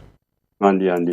ਸੋ ਜਿਹੜੇ ਵਿਟਾਮਿਨਸ ਆ ਇਹਨਾਂ ਦੇ about 60-70 years ago daily allowance ਬਣਾਏ ਸੀ ਉਹਨੇ। ਹਾਂਜੀ। ਤੇ ਉਹਨੇ ਦੱਸਿਆ ਵੀ ਜੇ ਤੁਸੀਂ ਇੰਨੇ ਮਿਲੀਗ੍ਰਾਮ ਇਸ ਵਿਟਾਮਿਨ ਦਾ ਲਓ ਤਾਂ ਉਹ ਤੁਹਾਡੇ ਲਈ ਠੀਕ ਆ, ਤੇ ਇਹਨਾਂ ਨੂੰ ਵੱਧ ਲਓ ਵੀ ਕੋਈ ਨੁਕਸਾਨ ਵੀ ਹੋ ਸਕਦਾ। ਅਨਫੋਰਚੂਨੇਟਲੀ ਭਾਜੀ ਤੇ ਇਹ ਹੈਗਾ ਵੀ ਜਿਹੜੇ ਇਹ ਅਲਾਉਂਸ ਬਣਾਏ ਗਏ ਇਹ ਬਹੁਤ ਜ਼ਿਆਦਾ ਲੋ ਆ। ਹਾਂਜੀ। ਬਹੁਤ ਜ਼ਿਆਦਾ ਕਮ ਆ, ਤੇ ਉਹਨੇ ਮੁੜ ਕੇ ਕਦੇ ਰਿਵਿਊ ਕੀਤੇ ਨੀ ਗੇ। ਹਾਂਜੀ। ਤੇ ਹੁਣ ਜਿਹੜਾ ਹੈਗਾ ਸਾਡੇ ਕੋਲ ਐਕਸਪੈਰੀਮੈਂਟਸ ਜਾਂ ਕੋਈ ਪ੍ਰੂਫ ਆ, ਐਵੀਡੈਂਸ ਆ, ਉਹ ਹੁਣ ਬਹੁਤ ਅੱਗੇ ਵੱਧ ਚੁੱਕਾ ਆ। ਸੋ ਉਹ ਜਿਹੜੇ ਪੁਰਾਣੇ ਲੈਵਲਸ ਆ ਉਹਨੇ ਫਿਕਸ ਕੀਤੇ ਉਹ ਬਹੁਤ ਕਮ ਆ। ਹਾਂਜੀ। ਸੋ ਉਹਦੇ ਨਾਲੋਂ ਕਾਫੀ ਵੱਧ ਆਪਾਂ ਲੈ ਸਕਦੇ ਹਾਂ। ਸੋ ਜਿੱਦਾਂ ਵਿਟਾਮਿਨ ਸੀ ਹੈਗਾ ਆ, ਤੇ ਇਹ ਮੈਂ ਤੁਹਾਨੂੰ ਇੱਕ ਐਗਜ਼ਾਮਪਲ ਦਿੰਦਾ। ਤੇ ਜੇ ਤੁਸੀਂ ਜ਼ਿਆਦਾ ਵਿਟਾਮਿਨ ਸੀ ਇੱਕਦਮ ਲੈਣ ਲੱਗ ਪੈਂਦੇ ਆ ਤੁਹਾਨੂੰ ਲੂਸ ਮੋਸ਼ਨ ਹੋ ਸਕਦਾ। ਹਾਂਜੀ। ਸੋ ਵਿਟਾਮਿਨ ਸੀ ਜਦੋਂ ਵੀ ਇਹ ਲੈਣਾ ਹੈ ਇਹਨੂੰ ਹੌਲੀ ਹੌਲੀ ਇਹਦਾ ਡੋਜ਼ ਵਧਾਈਦਾ ਆ। ਹਾਂਜੀ। ਸੋ ਜਿੱਦਾਂ ਤੁਸੀਂ ਪੇ ਜੇ 100 ਮਿਲੀਗ੍ਰਾਮ ਲੈਂਦੇ ਆ ਤਾਂ ਤੁਸੀਂ ਫਿਰ ਉਹ 200 ਕਰ ਦਿਓ 1-2 ਹਫ਼ਤਿਆਂ ਲਈ, ਤੇ 2 ਹਫ਼ਤਿਆਂ ਬਾਅਦ ਤੁਸੀਂ ਫਿਰ 400 ਕਰ ਸਕਦੇ ਆ, ਤੇ ਫਿਰ 2 ਹਫ਼ਤਿਆਂ ਬਾਅਦ ਫਿਰ ਤੁਸੀਂ 500 ਕਰ ਸਕਦੇ। ਏਦਾਂ ਹੌਲੀ ਹੌਲੀ ਵਧਾਉਣਾ ਜਾਣੀ ਕਿ, ਤੇ ਫਿਰ ਤੁਹਾਡੀ ਬਾਡੀ ਜਿਹੜੀ ਆ ਉਹ ਗਿੱਝ ਜਾਂਦੀ ਆ। ਹਾਂਜੀ। ਜੇ ਤੁਸੀਂ ਇੱਕਦਮ ਤੁਸੀਂ 5 ਗ੍ਰਾਮ ਲਾਉਣ ਲੱਗ ਪੈਂਦੇ ਆ ਉਹ ਤੁਹਾਨੂੰ ਲੂਸ ਮੋਸ਼ਨਸ ਹੋ ਜਾਣਗੇ। ਤੇ ਪਰ ਇਹਦਾ ਜਿਹੜਾ ਅਪਰ ਲੈਵਲ ਆ ਵਿਟਾਮਿਨ ਸੀ ਦਾ ਕੋਈ ਫਿਕਸ ਨਹੀਂ ਕੀਤਾ ਗਿਆ ਹੈਗਾ। ਤੇ ਜਿਹੜੇ ਪਹਿਲੇ ਦੇ ਅਲਾਉਂਸ ਜਿੱਦਾਂ ਰეკਮੈਂਡ ਡੇਲੀ ਅਲਾਉਂਸ ਹੈ ਉਹ ਬਿਲਕੁਲ ਗਲਤ ਹੈ ਜੀ ਇਸ ਵੇਲੇ। ਸੋ ਉਹਦਾ ਨੋਟਿਸ ਲੈਣ ਦੀ ਲੋੜ ਨਹੀਂ ਹੈਗੀ। ਡਾਕਟਰ ਸਾਹਿਬ ਇਹਦੇ ਵਿੱਚ ਹੁਣ ਇਨਸਾਨ ਨੂੰ ਮੈਂ ਜਿੱਦਾਂ ਡਾਇਬੀਟੀਜ਼ ਦੀ ਗੱਲ ਕੀਤੀ ਹੈ, ਬਲੱਡ ਪ੍ਰੈਸ਼ਰ ਉਹਦੀ ਰੀਡਿੰਗ ਹੁੰਦੀ ਹੈ, ਤੁਸੀਂ ਚੈੱਕ ਕਰ ਲੈਂਦੇ ਹੋ। ਹੁਣ ਵਿਦਆਊਟ ਤੁਸੀਂ ਚੈੱਕ ਕਰਨ ਨਾਲੋਂ ਵਿਟਾਮਿਨ ਸੀ 'ਚ ਅਗਰ ਥੋੜ੍ਹੀ ਜਿਹੀ ਕਮੀ ਹੈਗੀ ਹੈ, ਬੰਦੇ ਨੂੰ ਖੁਦ ਕਿਸ ਤਰ੍ਹਾਂ ਪਤਾ ਲੱਗ ਸਕਦਾ ਕਿ ਮੇਰੇ 'ਚ ਇਹ ਹੋ ਸਕਦਾ ਤਾਂ ਮੈਂ ਇੱਦਾਂ ਫੀਲ ਕਰਦਾ? ਕਿਹੜੇ ਕਿਹੜੇ ਉਹਦੇ ਸਾਈਨ ਸਿੰਪਟਮਸ ਕੀ ਹੁੰਦੇ ਨੇ ਉਹਦੇ? ਹਾਂਜੀ। ਸੋ ਸਿੰਪਟਮਸ ਇਹੀ ਆ ਭਾਜੀ ਵੀ ਤੁਸੀਂ ਜਨਰਲੀ ਅਨਵੈਲ ਫੀਲ ਕਰੋਗੇ। ਹਾਂਜੀ। ਕੋਈ ਖਾਸ ਬਿਮਾਰੀ ਨਹੀਂ ਉਸੇ ਵੇਲੇ ਨਿਕਲ ਆਉਂਦੀ, ਪਰ ਕਿਉਂਕਿ ਵਿਟਾਮਿਨ ਸੀ ਦੀ ਇੰਨੀ ਲੋੜ ਆ ਸਰੀਰ ਨੂੰ, ਜੇ ਤੁਸੀਂ ਬਿਲਕੁਲ ਨਹੀਂ ਵਿਟਾਮਿਨ ਸੀ ਲੈਂਦੇ ਹੈਗੇ ਤੇ ਤੁਹਾਨੂੰ ਜਨਰਲੀ ਤੁਸੀਂ ਤੁਹਾਡੀ ਫੀਲ ਠੀਕ ਨਹੀਂ ਕਰੋਗੇ। ਹਾਂਜੀ। ਤੇ ਹੌਲੀ ਹੌਲੀ ਫਿਰ ਉਹ ਬਿਮਾਰੀਆਂ ਆਉਣ ਲੱਗ ਪੈਂਦੀਆਂ, ਜਿੱਦਾਂ ਵਾਲ ਝੜਨ ਲੱਗ ਪੈਂਦੇ ਆ। ਹਾਂਜੀ। ਤੇ ਥਕਾਵਟ ਮਹਿਸੂਸ ਹੁੰਦੀ ਆ, ਤੇ ਹੋਰ ਕਈ ਏਦਾਂ ਤੁਹਾਡੇ ਹਾਰਟ ਨੂੰ ਪ੍ਰੋਬਲਮ ਆਉਂਦੇ ਆ। ਹਾਂਜੀ। ਹਾਰਟ ਡਿਜ਼ੀਜ਼ ਇੱਥੋਂ ਸ਼ੁਰੂ ਹੁੰਦੀ ਆ ਵਿਟਾਮਿਨ ਸੀ ਦੀ ਘਾਟ ਦੇ ਨਾਲ। ਹਾਂਜੀ। ਸੋ ਡਾਇਬੀਟੀਜ਼ ਨੂੰ ਵੀ ਇਫੈਕਟ ਕਰੇਗੀ, ਤੇ ਤੁਹਾਡੇ ਬਲੱਡ ਵੈਸਲਸ ਜਿਹੜੇ ਜੇ ਕਿਤੇ ਜ਼ਖਮ ਹੋ ਜਾਂਦਾ ਉਹ ਥੋੜੀ ਕਿਤੇ ਠੀਕ ਨਹੀਂ ਹੁੰਦਾ ਹੈਗਾ। ਹਾਂਜੀ। ਤੇ ਏਦਾਂ ਜਿਹੜੇ ਫੋੜੇ ਹੋ ਜਾਂਦੇ ਆ, ਵਾਰ-ਵਾਰ ਇਨਫੈਕਸ਼ਨ ਹੋ ਜਾਂਦੇ ਸਕਿਨ ਵਿੱਚ, ਵਾਰ-ਵਾਰ ਪਾਕ ਪੈ ਜਾਂਦੀ ਆ, ਤੇ ਉਹ ਐਂਟੀਬਾਇਓਟਿਕ ਲੈਂਦੇ ਆ, ਕੁਛ ਥੋੜਾ ਟਾਈਮ ਠੀਕ ਰਹਿੰਦੇ ਆ, ਤੇ ਵਾਪਸ ਫੇਰ ਉਹਦੇ ਵਿੱਚ ਇਨਫੈਕਸ਼ਨ ਆ ਜਾਂਦਾ। ਤੇ ਇਹ ਇਦਾਂ ਦੇ ਨਿਸ਼ਾਨੀਆਂ ਹੁੰਦੀਆਂ ਵੀ ਵਿਟਾਮਿਨ ਸੀ ਦੀ ਘਾਟ ਹੈਗੀ ਆ। ਤੇ ਤੁਹਾਨੂੰ ਪਤਾ ਵੀ ਜਿਹੜੇ ਡਾਇਬੈਟਿਕ ਲੋਕੀ ਤੇ ਉਹਨਾਂ ਦੇ ਬਹੁਤ ਈਜ਼ੀ ਲੱਤਾਂ ਦੇ ਵਿੱਚ ਅਲਸਰ ਹੋ ਜਾਂਦੇ ਆ। ਸੋ ਇਹਦੀ ਵਜ੍ਹਾ ਇਹ ਹੁੰਦੀ ਹੈ ਵੀ ਉਹਨਾਂ ਦੀ ਜਿਹੜੀਆਂ ਖੂਨ ਦੀਆਂ ਨਾੜੀਆਂ ਉਹ ਡੈਮੇਜ ਹੋ ਚੁੱਕੀਆਂ, ਤੇ ਫਿਰ ਉਹ ਪੂਰੀ ਆਕਸੀਜਨ ਜਾਂ ਨਿਊਟ੍ਰੀਐਂਟਸ ਜਿਹੜੇ ਆ ਉਹ ਉੱਥੇ ਤਾਈਂ ਪਹੁੰਚਦੇ ਨਹੀਂ ਗੇ। ਫਿਰ ਉਹ ਜਿਹੜੇ ਅਲਸਰ ਹੋ ਜਾਂਦੇ, ਜ਼ਖਮ ਹੋ ਜਾਂਦੇ ਆ, ਉਹ ਫਿਰ ਠੀਕ ਨਹੀਂ ਹੁੰਦੇ। ਹਾਂਜੀ। ਤੇ ਉੱਥੇ ਫਿਰ ਐਂਟੀਬਾਇਓਟਿਕਸ ਦੇਈ ਜਾਂਦੇ ਵਾਰ-ਵਾਰ, ਜਾਂ ਕਿ ਉੱਤੇ ਪੱਟੀਆਂ ਲਾਉਣ ਨੂੰ ਡਰੈਸਿੰਗਸ ਐਂਟੀਬਾਇਓਟਿਕ ਵਾਲੇ ਲਾਈ ਜਾਂਦੇ ਆ, ਪਰ ਉਹ ਠੀਕ ਹੋਣ ਚਾਹੁੰਦੇ ਨੀਗੇ। ਤੇ ਇੱਕ ਡਾਕਟਰ ਜਿਹੜਾ ਲੁੱਕ ਆਫਟਰ ਕਰਦਾ ਹੁੰਦੀ ਸੀ ਇਦਾਂ ਦੇ ਕੇਸ, ਉਹਨੇ ਇੱਕ ਐਕਸਪੈਰੀਮੈਂਟ ਕੀਤੀ ਸੀ ਹਸਪੀਟਲ ਵਿੱਚ, ਤੇ ਉਹਨੇ ਦੇਖਿਆ ਵੀ ਇਹ ਕਿਉਂ ਨਹੀਂ ਠੀਕ ਹੁੰਦੇ ਹੈਗੇ। ਹਾਂਜੀ। ਸੋ ਉਹ ਪੂਰਾ ਜ਼ੋਰ ਲਾਉਂਦੇ ਸੀ ਪਰ ਫਿਰ ਵੀ ਉਹ ਅਲਸਰ ਜਿਹੜੇ ਠੀਕ ਨਹੀਂ ਸੀ ਹੁੰਦੇ। ਸੋ ਉਹਨੇ ਕੀ ਕੀਤਾ, ਵਿਟਾਮਿਨ ਸੀ ਲਈ ਤੇ ਨਾਲ ਕੁਛ ਅਮਾਈਨੋ ਐਸਿਡਸ ਲਏ, ਤੇ ਇਦਾਂ ਦੇ ਮਿਨਰਲਸ ਲੈ ਕੇ ਉਹਨੇ ਉਹਨਾਂ ਦੀ ਕਰੀਮ ਬਣਾ ਲਈ। ਕਰੀਮ ਬਣਾ ਕੇ ਅਲਸਰ ਦੇ ਉੱਤੇ ਲਾ ਦਿੱਤੀ। ਉਹ ਵਿਦਿਨ ਅਬਾਊਟ 2-3 ਡੇਜ਼ ਉਹ ਜ਼ਖਮ ਜਿਹੜੇ ਠੀਕ ਹੋਣ ਲੱਗ ਪਏ ਭਾਜੀ। ਸੋ ਇੱਥੋਂ ਪਤਾ ਲੱਗਦਾ ਵੀ ਜੇ ਘਾਟ ਪੈ ਜਾਵੇ ਵੀ ਉਹ ਕਿੱਦਾਂ ਦੇ ਪ੍ਰੋਬਲਮ ਆ ਸਕਦੇ ਆ। ਤੇ ਡਾਕਟਰ ਖਾਸ ਸਾਹਿਬ ਕਰਕੇ ਇੱਕ ਹੋਰ, ਹਾਂ ਹਾਂਜੀ, ਹਾਂਜੀ ਇੱਕ ਹਾਂਜੀ। ਹੋਰ ਕੰਡੀਸ਼ਨ ਹੈਗੀ ਆ ਵੈਰੀਕੋਜ਼ ਵੇਨਸ। ਹਾਂਜੀ। ਜਿਨ੍ਹਾਂ ਦੀਆਂ ਨੀਲੀਆਂ ਨਾੜਾਂ ਨਿਕਲ ਆਉਂਦੀਆਂ ਲੱਤਾਂ ਤੇ, ਉਹ ਨਿਕਲ ਆਉਂਦੀਆਂ ਕਿਉਂਕਿ ਉਹ ਖੂਨ ਪੂਰਾ ਸਰਕੂਲੇਟ ਨਹੀਂ ਹੁੰਦਾ ਹੈਗਾ, ਤੇ ਉਹ ਨਾੜਾਂ ਫੁੱਲ ਜਾਂਦੀਆਂ। ਸੋ ਇਸ ਕਰਕੇ ਫਿਰ ਉਹ ਜਿਹੜੇ ਹੈਗੇ ਆ ਉੱਥੇ ਦੇ ਸਕਿਨ ਆ ਏਰੀਆ ਆ ਉੱਥੇ ਕਈ ਵਾਰੀ ਖਾਜ ਸ਼ੁਰੂ ਹੋ ਜਾਂਦੀ ਆ, ਤੇ ਖਾਜ ਦੇ ਨਾਲ ਫਿਰ ਅਲਸਰ ਵੀ ਬਣ ਜਾਂਦਾ ਹੈ। ਤੇ ਇਹ ਵੀ ਵੈਰੀਕੋਜ਼ ਅਲਸਰ ਜਿਹੜੇ ਥੋੜੇ ਕੀਤੇ ਠੀਕ ਨਹੀਂ ਹੁੰਦੇ ਹੈਗੇ, ਤੇ ਇਹ ਵੀ ਇਸੇ ਤਰ੍ਹਾਂ ਉੱਥੇ ਵੀ ਵਿਟਾਮਿਨਸ, ਮਿਨਰਲਸ, ਵਿਟਾਮਿਨ ਸੀ ਖਾਸ ਕਰਕੇ ਪਹੁੰਚਦੀ ਨਹੀਂ ਹੈਗੀ, ਇਸੇ ਕਰਕੇ ਉਹ ਵੀ ਜ਼ਖਮ ਤੇ ਠੀਕ ਨਹੀਂ ਥੋੜੇ ਕੀਤੇ ਹੁੰਦੇ। ਡਾਕਟਰ ਸਾਹਿਬ ਜਿੱਦਾਂ ਤੁਸੀਂ ਸਮਝਾਇਆ ਕਿ ਇਹ ਕੀ ਕੁਝ ਕਰਦਾ ਵਿਟਾਮਿਨ ਸੀ ਬੋਡੀ ਦੇ ਵਿੱਚ ਕਦਾ ਕੀ ਫਾਇਦਾ ਹੈਗਾ ਕਿਉਂਕਿ ਇੱਕ ਤੇ ਗੱਲ ਜਿਹੜੇ ਹੈਗੀ ਹੈ ਕਿ ਜ਼ਾਹਿਰ ਹੈ ਕਿ ਜਦੋਂ ਵਿਟਾਮਿਨ ਸੀ ਦੇ ਨਾਲ ਤੁਹਾਡਾ ਇਮਿਊਨ ਸਿਸਟਮ ਸਟਰੋਂਗ ਹੁੰਦਾ ਹੈ ਅਗਰ ਤੁਹਾਡਾ ਇਮਿਊਨ ਸਿਸਟਮ ਸਟਰੋਂਗ ਹੈਗਾ ਉਹਦਾ ਮਤਲਬ ਇਹ ਹੋਇਆ ਕਿ ਤੁਹਾਡੀ ਬੋਡੀ ਦੀ ਰੈਜ਼ਿਸਟੈਂਸ ਹਾਈ ਹੋ ਜਾਂਦੀ ਹੈ ਫਾਈਟ ਕਰਨ ਨੂੰ ਅਗਰ ਜਿੱਦਾਂ ਕੋਲਡ ਐਂਡ ਫਲੂ ਹੁੰਦਾ ਪਿਆ ਕਿਸੇ ਵੀ ਤਰ੍ਹਾਂ ਦਾ ਚੀਜ਼ ਹੁੰਦੀ ਤੁਹਾਨੂੰ ਈਜ਼ੀ ਨਹੀਂ ਲੱਗਦੀ ਕਿਉਂਕਿ ਤੁਹਾਡੀ ਬੋਡੀ ਦੀ ਰੈਜ਼ਿਸਟੈਂਸ ਹਾਈ ਹੋ ਗਈ ਉਹਨੂੰ ਫਾਈਟ ਕਰਨ ਦੀ ਉਹਦਾ ਬੜਾ ਫਾਇਦਾ ਹੁੰਦਾ ਹੈ ਤੇ ਡਾਕਟਰ ਸਾਹਿਬ ਜਿੱਦਾਂ ਹੁਣ ਜਦੋਂ ਕੋਲਡ ਐਂਡ ਫਲੂ ਹਰ ਸਾਲ ਹੁੰਦਾ ਹੈ ਹਰ ਦਫਾ ਬੰਦੇ ਕਹਿੰਦੇ ਜੀ ਮੈਨੂੰ ਤਾਂ ਹੋਣਾ ਹਰ ਸਾਲ ਹੈਗਾ ਪਰ ਇਹ ਜ਼ਰੂਰੀ ਨਹੀਂ ਹੈਗਾ ਕਿ ਤੁਸੀਂ ਆਪਣਾ ਇਮਿਊਨ ਸਿਸਟਮ ਬਿਲਡ ਕਰ ਲਓ ਤੁਹਾਨੂੰ ਨਾ ਵੀ ਹੋਵੇ ਇਹ ਵੀ ਹੋ ਸਕਦਾ ਨਾ ਬਿਲਕੁਲ ਭਾਜੀ ਦੈਟਸ ਰਾਈਟ ਯਾ ਸੋ ਇਦਾਂ ਪੇ ਵਿੰਟਰ ਟਾਈਮ ਜਿਹੜਾ ਆ ਉਦੋਂ ਠੰਡ ਜ਼ਿਆਦਾ ਹੁੰਦੀ ਆ ਤੇ ਜਿਹੜੇ ਵਾਇਰਸ ਆ ਬੈਕਟੀਰੀਆ ਐਕਟੀਵੇਟ ਹੋ ਜਾਂਦੇ ਜ਼ਿਆਦਾ ਠੰਡ 'ਚ ਹਾਂਜੀ ਤੇ ਹੈਗੇ ਕਈ ਲੋਕੀ ਜਿਨ੍ਹਾਂ ਦੀ ਇਮਿਊਨਿਟੀ ਕਮ ਹੈ ਡਾਕਟਰ ਸਾਹਿਬ ਜਿੱਦਾਂ ਹੁਣ ਤੁਸੀਂ ਗੱਲ ਕੀਤੀ ਸੀ ਲਿਮਿਟੇਸ਼ਨ ਦੀ ਵਗੈਰਾ ਆਪਾਂ ਡਾਕਟਰ ਦੇ ਨਾਲ ਗੱਲ ਕਰਦੇ ਰਹਾਂਗੇ ਕਾਫੀ ਫਾਇਦੇ ਨੇ ਵਿਟਾਮਿਨ ਸੀ ਦੇ ਜਿੱਦਾਂ ਅਸੀਂ ਫਰੂਟ ਵਗੈਰਾ ਗੱਲ ਕੀਤਾ ਅਸੀਂ ਤੁਸੀਂ ਕੁਝ ਵੀ ਕਰਨਾ ਕਿੰਨਾ ਤੁਸੀਂ ਲੈ ਸਕਦੇ ਹੋ ਵਿਟਾਮਿਨ ਸੀ ਉਹਦੀ ਡੋਸੇਜ ਕਿੰਨੀ ਹੋਣੀ ਚਾਹੀਦੀ ਬੋਡੀ ਦੇ ਵਿੱਚ ਲੋ ਕਿੰਨੀ ਹੈਗੀ ਹਾਈ ਕਿੰਨੀ ਹੈਗੀ ਹੈ ਇਹ ਬਹੁਤ ਇੰਪੋਰਟੈਂਟ ਗੱਲਾਂ ਹੁੰਦੀਆਂ ਨੇ ਲੇਕਿਨ ਫਿਰ ਹਮੇਸ਼ਾ ਹਰ ਚੀਜ਼ ਹੁੰਦੀ ਹੈ ਉਹਦੇ 'ਤੇ ਪੈਨਿਕ ਨਹੀਂ ਕਰਨਾ ਹਰ ਦਫਾ ਜੋ ਵੀ ਅੱਜ ਅਸੀਂ ਗੱਲ ਕਰਾਂਗੇ ਡਾਕਟਰ ਨਾਲ ਮੈਂ ਬਾਰ ਲਫ਼ਜ਼ ਯੂਜ਼ ਕਰਾਂਗਾ ਪਲੀਜ਼ ਆਪਣੀ ਮੈਡੀਕਲ ਐਡਵਾਈਸ ਲੈਣਾ ਆਪਣੀ ਜੀਪੀ ਨੂੰ ਪੁੱਛਣਾ ਕਿ ਮੈਂ ਸੁਣਿਆ ਸੀ ਮੈਂ ਜੇ ਇਹ ਖਾਵਾਂ ਮੈਂ ਉਹ ਖਾਵਾਂ ਉਹਦੇ ਨਾਲ ਤੁਹਾਡਾ ਵਿਟਾਮਿਨ ਸੀ ਇਨਕਰੀਜ਼ ਹੁੰਦਾ ਤੁਹਾਡਾ ਵਿਟਾਮਿਨ ਜਿਹੜਾ ਇਮਿਊਨ ਸਿਸਟਮ ਤੁਹਾਡਾ ਬਿਲਟ ਹੁੰਦਾ ਬਿਲਕੁਲ ਹੁੰਦਾ ਡੈਫੀਨਿਟਲੀ ਹੁੰਦਾ ਪਰ ਕਿਸ ਤਰ੍ਹਾਂ ਦੀ ਤੁਹਾਡੀ ਬੋਡੀ ਹੈਗੀ ਹੈ ਕਿੱਦਾਂ ਦੀ ਤੁਹਾਨੂੰ ਬਿਮਾਰੀਆਂ ਹੈਗੀਆਂ ਉਹਦੇ 'ਤੇ ਬਹੁਤ ਡਿਪੈਂਡ ਕਰੇਗਾ ਕਿ ਤੁਹਾਨੂੰ ਖਾਣਾ ਚਾਹੀਦਾ ਕਿ ਨਹੀਂ ਚਾਹੀਦਾ ਐਨੀ ਚੀਜ਼ ਜਿਹੜੀ ਚੀਜ਼ ਤੁਹਾਨੂੰ ਫਾਇਦਾ ਹੁੰਦਾ ਉਹਦਾ ਨੁਕਸਾਨ ਵੀ ਜ਼ਰੂਰ ਹੁੰਦਾ ਕਿਉਂਕਿ ਜੇ ਤੁਸੀਂ ਐਕਸੈਸਿਵ ਲੈ ਲੈਂਦੇ ਹੋ ਕਿੰਨੀ ਦਫਾ ਮੈਂ ਵਿੱਚ ਹਰ ਪ੍ਰੋਗਰਾਮ 'ਚ ਗੱਲ ਕਰਦਾ ਹੁੰਦਾ ਜਿਨ੍ਹਾਂ ਨੂੰ ਡਾਇਬੀਟੀਜ਼ ਵਗੈਰਾ ਹੈਗੀ ਹੈ ਅਤੇ ਉਹਨਾਂ ਨੇ ਜ਼ਿਆਦਾ ਮਿੱਠਾ ਖਾ ਲਿਆ ਅਤੇ ਆਮ ਲੋਕ ਕਹਿੰਦੇ ਨੇ ਚਲੋ ਮੈਂ 2 ਖੋਲਿਆ ਖਾ ਲਾਂਗਾ no it doesn't work like this ਉਹਦੀ ਲਿਮਿਟੇਸ਼ਨ ਹੁੰਦੀ ਹੈ ਜੇ ਤੁਹਾਨੂੰ ਇੱਕ ਰਿਕਮੈਂਡ ਕੀਤੀ ਗਈ ਹੈ ਜਿੰਨੇ ਵੀ ਗ੍ਰਾਮ 500 ਗ੍ਰਾਮ ਜਾਂ ਜਿੰਨੇ 1000 ਗ੍ਰਾਮ ਦੀ ਤੁਸੀਂ ਉਹੀ ਲੈਣੀ ਹੈ ਇੱਦਾਂ ਨਹੀਂ ਹੋਇਆ ਕਿ ਕੱਲ੍ਹ ਤੁਸੀਂ ਅੱਧੀ ਡੋਸੇਜ ਕਰਤੀ ਅਤੇ ਦੂਜੇ ਦਿਨ ਤੁਸੀਂ ਦੁਬਾਰਾ ਲੈ ਲਈ ਅਤੇ ਉਹ ਤੁਹਾਡੀ ਬੋਡੀ ਨੂੰ ਤੁਹਾਡੇ ਸਿਸਟਮ ਨੂੰ ਨੁਕਸਾਨ ਪਹੁੰਚਾਏਗਾ ਜ਼ਰੂਰ 100% ਇੱਦਾਂ ਚੀਜ਼ਾਂ ਦਾ ਬਹੁਤ ਖਿਆਲ ਰੱਖਣ ਦੀ ਲੋੜ ਹੈਗੀ ਹੈ ਮੈਂ ਡਾਕਟਰ ਜੀ ਨਾਲ ਹੁਣ ਗੱਲਾਂ ਕਰਾਂਗੇ ਕਿ ਹੋਰ ਕਿਹੜੇ ਰਸਤੇ ਨੇ ਅਸੀਂ ਵਿਟਾਮਿਨ ਸੀ ਆਪਣੇ ਬਲੱਡ ਦੇ ਵਿੱਚ ਕਿੱਦਾਂ ਇਨਕਰੀਜ਼ ਕਰ ਸਕਦੇ ਹਾਂ ਜਿੱਦਾਂ ਮੈਂ ਹੁਣੇ ਦੱਸ ਕੇ ਹਟਿਆ ਕਿ ਜਿਹੜਾ ਜਦੋਂ ਤੁਹਾਨੂੰ ਫਲੂ ਹੁੰਦਾ ਨਾ ਅਸੀਂ ਐਕਸੈਪਟ ਕਰ ਲੈਂਦੇ ਹਾਂ ਕਿ ਬੱਚਿਆਂ ਨੂੰ ਜਾਂ ਕਿਸੇ ਨੂੰ ਵੀ ਕਿ ਮੈਨੂੰ ਹਰ ਸਾਲ ਹੁੰਦਾ ਹੈ ਅਸੀਂ ਤਾਂ ਐਕਸੈਪਟ ਨਹੀਂ ਕਰ ਲੈਂਦੇ ਹਾਂ ਕਿਉਂਕਿ ਵਿੰਟਰ ਦਾ ਮਹੀਨਾ ਇਨਸਾਨ ਨੂੰ ਠੰਡੀ ਲੱਗ ਜਾਂਦੀ ਹੈ ਖਾਂਸੀ ਗਲਾ ਜ਼ੁਕਾਮ ਆਮ ਹੋ ਜਾਂਦੀਆਂ ਨੇ ਲੇਕਿਨ ਦੇਰ ਇਜ਼ ਅ ਵੇ ਕਿ ਤੁਸੀਂ ਇਹਨੂੰ ਫਾਈਟ ਕਰ ਸਕਦੇ ਹੋ ਤੁਹਾਡੀ ਬੋਡੀ 'ਤੇ ਬਹੁਤ ਡਿਪੈਂਡ ਕਰਦਾ ਹੈ ਉਹ ਬੋਡੀ 'ਤੇ ਤੁਸੀਂ ਕਿਸ ਤਰ੍ਹਾਂ ਆਪਣੀ ਕਿਹੜੀ ਡਾਈਟ ਖਾਂਦੇ ਹੋ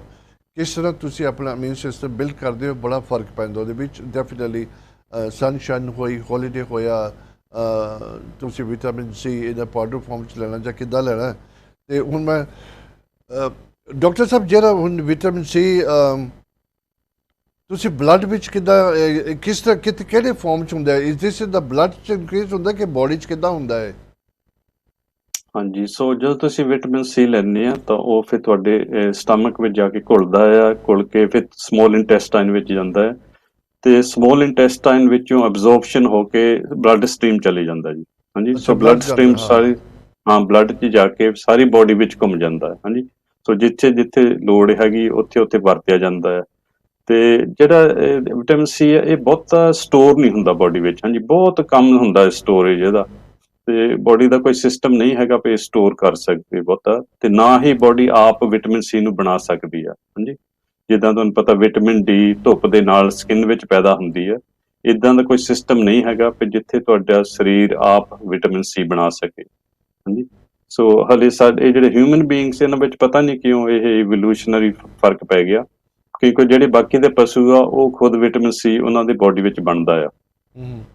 ਪਰ ਇਨਸਾਨ ਦੇ ਨਹੀਂ ਬਣਦਾ ਹੈਗਾ ਸੋ ਇਸੇ ਕਰਕੇ ਸਾਨੂੰ ਵਿਟਾਮਿਨ ਸੀ ਲੈਣਾ ਪੈਂਦਾ ਹੈ ਤੇ ਜਾਂ ਫਿਰ ਜਿੱਦਾਂ ਆਪਾਂ ਕਹਿੰਦੇ ਫਰੈਸ਼ ਸਬਜ਼ੀਆਂ ਫਰੈਸ਼ ਫਰੂਟ ਜਿਹੜੇ ਉਹਨਾਂ ਚੋਂ ਆਪਾਂ ਲੈ ਸਕਦੇ ਹਾਂ ਤੇ ਜਾਂ ਆਪਾਂ ਸਪਲੀਮੈਂਟ ਕਰ ਸਕਦੇ ਹਾਂ ਹਾਂਜੀ ਡਾਕਟਰ ਸਾਹਿਬ ਜਿਹੜਾ ਮੇਰਾ ਨੈਕਸਟ ਸਵਾਲ ਸੀ ਤੁਸੀਂ ਅੱਧਾ ਪਹਿਲਾਂ ਜਵਾਬ ਦੇ ਦਿੱਤਾ ਤੁਸੀਂ ਮੈਨੂੰ ਲੱਗਦਾ ਪੁੱਛਿਆ ਵੀ ਦੇਣ ਲੱਗ ਗਏ ਹੋ ਇਹ ਜਿੱਦਾਂ ਤੁਸੀਂ ਥੋੜ੍ਹਾ ਦੱਸ ਦਿੱਤਾ ਲੇਕਿਨ ਮੈਂ ਆਪਣੇ ਤਰੀਕੇ ਨਾਲ ਸਵਾਲ ਪੁੱਛਦਾ ਇਹ ਬੋਡੀ 'ਚ ਕਿੰਨੀ ਦੇਰ ਰਹਿੰਦਾ ਹੈ ਤਾਂ ਕਿ ਤੁਹਾਨੂੰ ਨਾ ਨੈਕਸਟ ਡੋਜ਼ ਦੀ ਲੋੜ ਪੈਂਦੀ ਹੈ ਇਹਦਾ ਮਤਲਬ ਕਹਿੰਦਾ ਕਿ ਤੁਹਾਡੇ ਜ਼ਿਆਦਾ ਹੋਵੇ ਨਾ ਘੱਟ ਹੋਵੇ ਤੁਹਾਨੂੰ ਰੋਜ਼ ਕੰਜ਼ੰਪਸ਼ਨ ਲੈਣੀ is that okay is that quite safe ਬਿਲਕੁਲ ਭਾਜੀ, ਬਿਲਕੁਲ ਹਰ ਰੋਜ਼ ਲੈਣਾ ਚਾਹੀਦਾ ਆ। ਤੇ ਕਈ ਵਾਰੀ ਏਦਾਂ ਕੁਐਸਚਨ ਆਉਂਦਾ ਪਏ ਜੇ ਅਸੀਂ 2 ਗ੍ਰਾਮ ਇਕੱਠੀ ਸਵੇਰ ਨੂੰ ਲੈ ਲਈਏ ਤਾਂ ਉਹ ਵੀ ਠੀਕ ਆ। ਤੇ ਇਦਾਂ ਬੈਟਰ ਆ ਜੇ ਤੁਸੀਂ ਸਪਲਿਟ ਕਰ ਲਓ ਡੋਜ਼, ਹਾਂਜੀ। ਸੋ ਸਵੇਰ ਨੂੰ ਲਓ ਤੇ ਸ਼ਾਮ ਨੂੰ ਵੀ ਲਓ, ਜਾਂ ਸਵੇਰ ਨੂੰ ਲਓ, ਦੁਪਹਿਰ ਨੂੰ ਲਓ ਤੇ ਸ਼ਾਮ ਨੂੰ ਲਓ। ਇਦਾਂ ਬੈਟਰ ਆ, ਇੱਕੋ ਵਾਰੀ ਨਾ ਸਾਰਾ ਲੈ ਲਓ, ਕਿਉਂਕਿ ਜਿੱਦਾਂ ਮੈਂ ਦੱਸਿਆ ਵੀ ਵਿਟਾਮਿਨ ਸੀ ਬੋਡੀ ਵਿੱਚ ਸਟੋਰ ਨਹੀਂ ਹੁੰਦਾ ਹੈਗਾ। ਸੋ ਜਿਹੜਾ ਐਕਸੈਸ ਵੱਧ ਹੁੰਦਾ ਆ ਤੇ ਉਹ ਤੁਹਾਡੇ ਬੋਡੀ ਵਿੱਚੋਂ ਨਿਕਲ ਜਾਂਦਾ ਨਾਲ ਦੀ ਨਾਲ। ਸੋ ਕਈ ਲੋਕ ਸਿਰਫ ਇੱਕ ਲੈਂਦੇ ਨੇ। ਡਾਕਟਰ ਸਾਹਿਬ ਟਾਈਮ ਬੜੀ ਫਾਸਟ ਚੱਲ ਰਿਹਾ, ਸਾਨੂੰ ਬ੍ਰੇਕ ਲੈਣੀ ਪਏਗੀ, ਮੈਂ ਬਾਅਦ 'ਚ ਵੀ ਗੱਲ ਕਰਾਂਗਾ। ਤੇ ਕਿਉਂਕਿ ਮੈਂ ਥੋੜੀ ਸ਼ੁਰੂ ਕਰ ਲੈਣਾ, ਅਗਰ ਜੇ ਬ੍ਰੇਕ ਟਾਈਮ ਆ ਗਿਆ ਤਾਂ 35 ਸੈਕਿੰਡ ਹੈਗੇ ਨੇ। ਮੈਂ ਚਲੋ ਟੈਲੀਫੋਨ ਨੰਬਰ ਵਗੈਰਾ ਰਿਪੀਟ ਕਰ ਦੇਣਾ, ਬਾਕੀ ਹੋਰ ਕਾਫੀ ਸਵਾਲ ਹੈਗੇ ਨੇ। ਪਲੀਜ਼ 0121551101 ਤੇ ਕਾਲ ਕਰਕੇ ਤੁਸੀਂ ਆਪਣਾ ਉੱਥੋਂ ਨੰਬਰ ਲੈ ਲਓ ਸਾਡੇ ਕਾਲ ਸੈਂਟਰ ਤੋਂ, ਜਿਹੜਾ ਕਿ ਤੁਸੀਂ Monday, Wednesday, Friday between 10 and 11 doctor ਨੂੰ ਕਾਲ ਕਰਨਾ ਹੈ। ਐਂਡ ਦੂਸਰਾ ਨੰਬਰ ਹੈਗਾ ਜਿਹੜੇ ਪ੍ਰਿਸਕ੍ਰਿਪਸ਼ਨ ਚਾਹੀਦੀ ਉਹ ਵੀ ਹੈਗਾ। Please don't go too far. ਮੈਂ ਨਹੀਂ ਕਹਾਂਗਾ ਕਿ ਚਾਹ ਬਣਾਓ, ਅਸੀਂ ਥੋੜੀ ਜਿਹੀ ਬ੍ਰੇਕ ਲੈ ਕੇ ਵਾਪਸ ਆਉਂਦੇ ਹਾਂ ਜੀ। ਸਤਿ ਸ਼੍ਰੀ ਅਕਾਲ।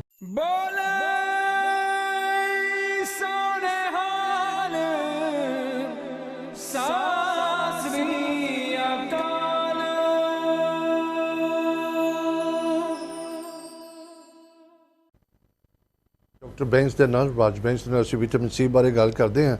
ਮੈਂ ਹਮੇਸ਼ਾ ਹਰ ਦਫਾ ਕਹਿੰਦਾ ਹੁੰਦਾ ਕਿ ਪਲੀਜ਼ ਇੱਦਾਂ ਦੇ ਪ੍ਰੋਗਰਾਮ ਹਮੇਸ਼ਾ ਵਾਚ ਕਰਿਆ ਕਰੋ।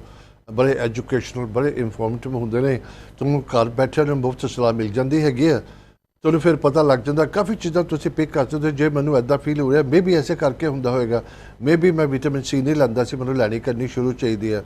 ਜੋ ਵੀ ਤੁਸੀਂ ਪ੍ਰੋਗਰਾਮ ਦੇਖ ਕੇ ਸ਼ੁਰੂ ਕਰਨਾ ਚਾਹੋਗੇ, ਮੈਂ ਫਿਰ ਰਿਪੀਟ ਕਰਾਂਗਾ ਕਿ ਪਲੀਜ਼ ਤੁਸੀਂ ਆਪਣੇ ਡਾਕਟਰ ਨੂੰ ਪੁੱਛ ਕੇ ਉਹਨੂੰ ਕੰਸਲਟ ਕਰਕੇ ਸ਼ੁਰੂ ਕਰਿਓ।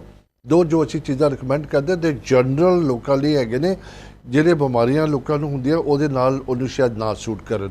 ਤੇ ਜਿੱਦਾਂ ਮੈਂ ਹੁਣੇ ਤੁਹਾਨੂੰ ਕਹਿ ਕੇ ਹਟਿਆ ਸੀ ਤੁਹਾਨੂੰ ਕਿ ਤੁਸੀਂ ਕੋਈ ਵੀ ਨਾ ਕੋਈ ਸਵਾਲ ਹੁੰਦਾ ਤੁਸੀਂ ਸਾਨੂੰ ਪੁੱਛ ਸਕਦੇ। ਸਾਨੂੰ ਹੁਣੀ ਇੱਕ ਸਵਾਲ ਆਇਆ, ਉਹ ਮੈਂ ਡਾਕਟਰ ਸਾਹਿਬ ਨੂੰ ਪੁੱਛਦਾ। ਬ੍ਰੇਕ ਤੋਂ ਜਾਣ ਤੋਂ ਮੈਂ ਪਹਿਲਾਂ ਕਿਹਾ ਸੀ ਕਿ ਤੁਸੀਂ ਥੋੜ੍ਹੀ ਜਿਹੀ ਬ੍ਰੇਕ ਲੈਂਦਾ, ਤੁਸੀਂ ਚਾਹ ਪੀ ਕੇ ਆਵੋ। ਉਹ ਵੀ ਤਾਂ ਗਲਤ ਗੱਲ ਹੈ, ਕਿਉਂਕਿ ਡਾਕਟਰ ਜੀ ਮੈਨੂੰ ਗੁੱਸੇ ਹੋਣਗੇ ਕਿ ਮੈਂ ਲੋਕਾਂ ਨੂੰ ਚਾਹ ਪੀਣ ਤੋਂ ਬੰਦ ਕਰਦਾ ਤੇ ਤੂੰ ਲੋਕਾਂ ਨੂੰ ਕਹਿੰਦਾ ਚਾਹ ਦਾ ਕੱਪ ਬਣਾ ਲਓ। ਡਾਕਟਰ ਜੀ ਵੈਲਕਮ ਬੈਕ ਅਗੇਨ। ਬੜੀ ਸੋਚ ਕੇ ਗੱਲ ਕਰਨੀ ਪਈ, ਇੱਕ ਦਫਾ ਜ਼ਬਾਨ ਨੂੰ ਨਿਕਲ ਜਾਂਦੀ ਹੈ, ਬੰਦਾ ਸੋਚੇ ਅਨਸੋਚੇ ਗੱਲ ਕਰ ਲੈਂਦਾ ਹੈ। ਹਾਂਜੀ, ਤੁਸੀਂ ਏਦਾਂ ਕਹਿਣਾ ਸੀ ਕੋਈ ਫਰੂਟ ਖਾ ਕੇ ਆਓ ਜਾਂ ਵਿਟਾਮਿਨ ਸੀ ਦਾ ਸਪਲੀਮੈਂਟ ਲੈ ਕੇ ਆਓ ਜਾਂ ਵਿਟਾਮਿਨ ਸੀ ਪੀ ਕੇ ਆਵੋ ਫਟਾਫਟ ਜਾ ਕੇ। ਡਾਕਟਰ ਸਾਹਿਬ ਐਗਜ਼ੈਕਟਲੀ। ਇੱਕ ਦੇਖੋ, ਮੈਂ ਜਿੱਦਾਂ ਕਿਹਾ ਸੀਗਾ ਲੋਕਾਂ ਨੂੰ ਕਿ 0121551001 ਤੇ ਕਾਲ ਕਰੋ। ਅਰਜੈਂਟ ਮੈਸੇਜ ਤੁਸੀਂ ਸਾਡੇ ਕਾਲ ਸੈਂਟਰ ਦੱਸ ਦਿਓ। ਤੇ ਹੁਣੀ ਸਾਨੂੰ ਇੱਕ ਕਾਲ ਆਇਆ। ਡਾਕਟਰ ਸਾਹਿਬ ਕੋਈ 38 ਸਾਲਾਂ ਦਾ ਆਪਣਾ ਆਦਮੀ ਹੈਗਾ, very active, full of energy, ਕਿਸੇ ਤਰ੍ਹਾਂ ਦੀ ਬਿਮਾਰੀ ਕੋਈ ਇੱਦਾਂ ਦਾ ਨਹੀਂ ਹੈਗਾ। ਪਰ ਉਹਨੇ ਰੀਸੈਂਟਲੀ ਹੀ started feeling very lifeless and very tired, ਜਿੱਦਾਂ ਜਾਨ ਜੀ ਨਹੀਂ ਹੁੰਦੀ। ਇਹ ਕਿਉਂ ਇੱਦਾਂ ਸ਼ੁਰੂ ਹੋ ਗਿਆ? ਹਾਂ, ਇੱਕ ਚੀਜ਼ ਹੋ ਸਕਦੀ, ਇਹ ਨਹੀਂ ਕਿ ਮੈਂ ਆਪ ਖੁਦ ਦੱਸਦਾ ਕਿ ਕੀ ਹੋ ਸਕਦਾ, ਕਿਉਂਕਿ ਅਸੀਂ ਲੋਕਡਾਊਨ ਦੇ ਵਿੱਚ ਸਾਡੀ ਐਕਟੀਵਿਟੀ ਘੱਟ ਗਈ ਹੈਗੀ ਆ, ਬੋਡੀ ਉਧਰ ਨੂੰ ਕਿਤੇ ਹੋਰ ਮੋੜ 'ਚ ਚਲੇ ਗਈ ਆ। Is that we could be one of the reasons as well? ਔਰ ਤੁਸੀਂ ਆਪਣਾ ਵੀ ਦੱਸੋ। ਨਹੀਂ, ਇਦਾਂ ਵੀ ਹੋ ਸਕਦਾ ਭਾਜੀ, ਕਿਉਂਕਿ ਲੋਕਡਾਊਨ ਕਰਕੇ ਬਹੁਤ ਹੀ ਸਾਈਕੋਲੋਜੀਕਲੀ ਅਸਰ ਹੋਇਆ ਲੋਕਾਂ ਤੇ ਕਈ ਲੋਕੀ ਡਿਪਰੈਸ਼ਨ ਵਿੱਚ ਚਲੇ ਗਏ ਆ। ਤੇ ਜਦੋਂ ਉਹਨਾਂ ਦੇ ਡਿਪਰੈਸ਼ਨ ਚਲੇ ਜਾਂਦੇ ਫਿਰ ਉਹਨਾਂ ਦਾ ਦਿਲ ਨਹੀਂ ਕਰਦਾ ਕੁਝ ਕਰਨੇ ਨੂੰ, ਭੁੱਖ ਨਹੀਂ ਲੱਗਦੀ ਹੈਗੀ ਤੇ ਥਕਾਵਟ ਮਹਿਸੂਸ ਕਰਦੇ ਆ। ਸੋ ਇਹਦਾ ਬਹੁਤ ਹੀ ਅਸਰ ਹੋ ਰਿਹਾ ਲੋਕਡਾਊਨ ਦਾ। It could be a cause. ਹਾਂਜੀ, ਕਿਉਂਕਿ ਉਹ ਪਹਿਲਾਂ ਬਹੁਤ ਐਕਟਿਵ ਸੀ, ਬੰਦਾ ਬਹੁਤ ਸੋਸ਼ਲਾਈਜ਼ ਕਰਦਾ ਸੀ। ਹੁਣ ਉਹ ਕਰ ਨਹੀਂ ਸਕਦਾ ਸੋਸ਼ਲਾਈਜ਼, ਬਾਹਰ ਜਾ ਨਹੀਂ ਸਕਦਾ, ਆਪਣੇ ਮਿੱਤਰਾਂ ਨੂੰ ਮਿਲ ਨਹੀਂ ਸਕਦਾ ਤੇ ਆਪਣੀ ਫੈਮਿਲੀ ਨੂੰ, ਰਿਲੇਟਿਵਸ ਨੂੰ ਮਿਲ ਨਹੀਂ ਸਕਦੇ। ਤੇ ਇਹ ਤਾਂ ਬਹੁਤ ਅਸਰ ਲੋਕਾਂ ਤੇ ਹੋ ਰਿਹਾ ਤੇ ਬਹੁਤੇ ਲੋਕੀ ਡਿਪਰੈਸ਼ਨ ਵਿੱਚ ਜਾ ਰਹੇ ਆ। ਤੇ ਹੋ ਸਕਦਾ ਵੀ ਮਾਈਲਡਲੀ ਸ਼ੁਰੂ ਹੁੰਦਾ ਪਹਿਲਾਂ ਡਿਪਰੈਸ਼ਨ ਜਿਹੜਾ, ਤੇ ਹੌਲੀ ਹੌਲੀ ਵੱਧਦਾ ਰਹਿੰਦਾ। ਤੇ ਬਾਕੀ ਹੋਰ ਕਈ ਕਾਜ਼ ਹੋ ਸਕਦੇ ਇਹਦੇ, ਹਾਂਜੀ। ਜਿੱਦਾਂ ਵੀ ਜਿਹੜਾ ਥਾਇਰੋਇਡ ਗਲੈਂਡ ਆ ਉਹ ਇੱਕਦਮ ਕਈ ਵਾਰੀ ਇਨਐਕਟਿਵ ਹੋ ਜਾਂਦਾ, ਜਾਂ ਉਹਦੇ ਥੋੜ੍ਹੀ ਜਿਹੀ ਉਹਦੀ ਫੰਕਸ਼ਨ ਜਿਹੜੀ ਘਟ ਜਾਂਦੀ ਆ, ਹਾਂਜੀ, ਹਾਈਪੋਥਾਇਰੋਇਡਿਜ਼ਮ। ਤੇ ਉਹਦੇ ਨਾਲ ਬਹੁਤ ਹੀ ਅਸਰ ਪੈਂਦਾ ਬੰਦੇ ਤੇ ਉਹਦੇ ਨਾਲ ਬਹੁਤ ਥਕਾਵਟ ਮਹਿਸੂਸ ਹੁੰਦੀ ਹੈ। ਤੇ ਜਾਂ ਤੁਹਾਡੇ ਜਿਹੜੇ ਰੈੱਡ ਬਲੱਡ ਸੈਲਸ ਆ ਉਹਨਾਂ ਵਿੱਚ ਆਇਰਨ ਘਟ ਜਾਂਦਾ ਹੈ, ਹਾਂਜੀ, ਆਇਰਨ ਦੀ ਘਾਟ ਹੋ ਜਾਂਦੀ ਹੈ, ਖਾਸ ਕਰਕੇ ਸਾਡੇ ਲੋਕਾਂ ਨੂੰ ਹੁੰਦੀ ਹੈ ਇਹ ਆਇਰਨ ਦੀ ਘਾਟ। ਤੇ ਉਹਦੇ ਨਾਲ ਥਕਾਵਟ ਬਹੁਤ ਹੀ ਬੰਦਾ ਮਹਿਸੂਸ ਕਰਦਾ ਹੈ। ਤੇ ਜਾਂ ਫਿਰ ਹੋ ਸਕਦਾ ਵੀ ਕੋਈ ਵਾਇਰਸ ਇਨਫੈਕਸ਼ਨ ਹੋ ਗਿਆ ਹੋਵੇ ਤੇ ਤੁਹਾਡੀ ਬੋਡੀ ਫਾਈਟ ਕਰ ਰਹੀ ਹੈ, ਤਾਂ ਵੀ ਇੱਕਦਮ ਬੰਦਾ ਬਹੁਤ ਟਾਇਰਡ ਫੀਲ ਕਰਦਾ ਰਹਿੰਦਾ। ਡਾਕਟਰ ਸਾਹਿਬ ਤੁਸੀਂ ਕਾਫੀ ਉਹਦੇ ਰੀਜ਼ਨ ਦੱਸੇ ਨੇ ਕਿ ਇਹ ਵੀ ਹੋ ਸਕਦਾ, ਉਹ ਵੀ ਹੋ ਸਕਦਾ ਹੈ।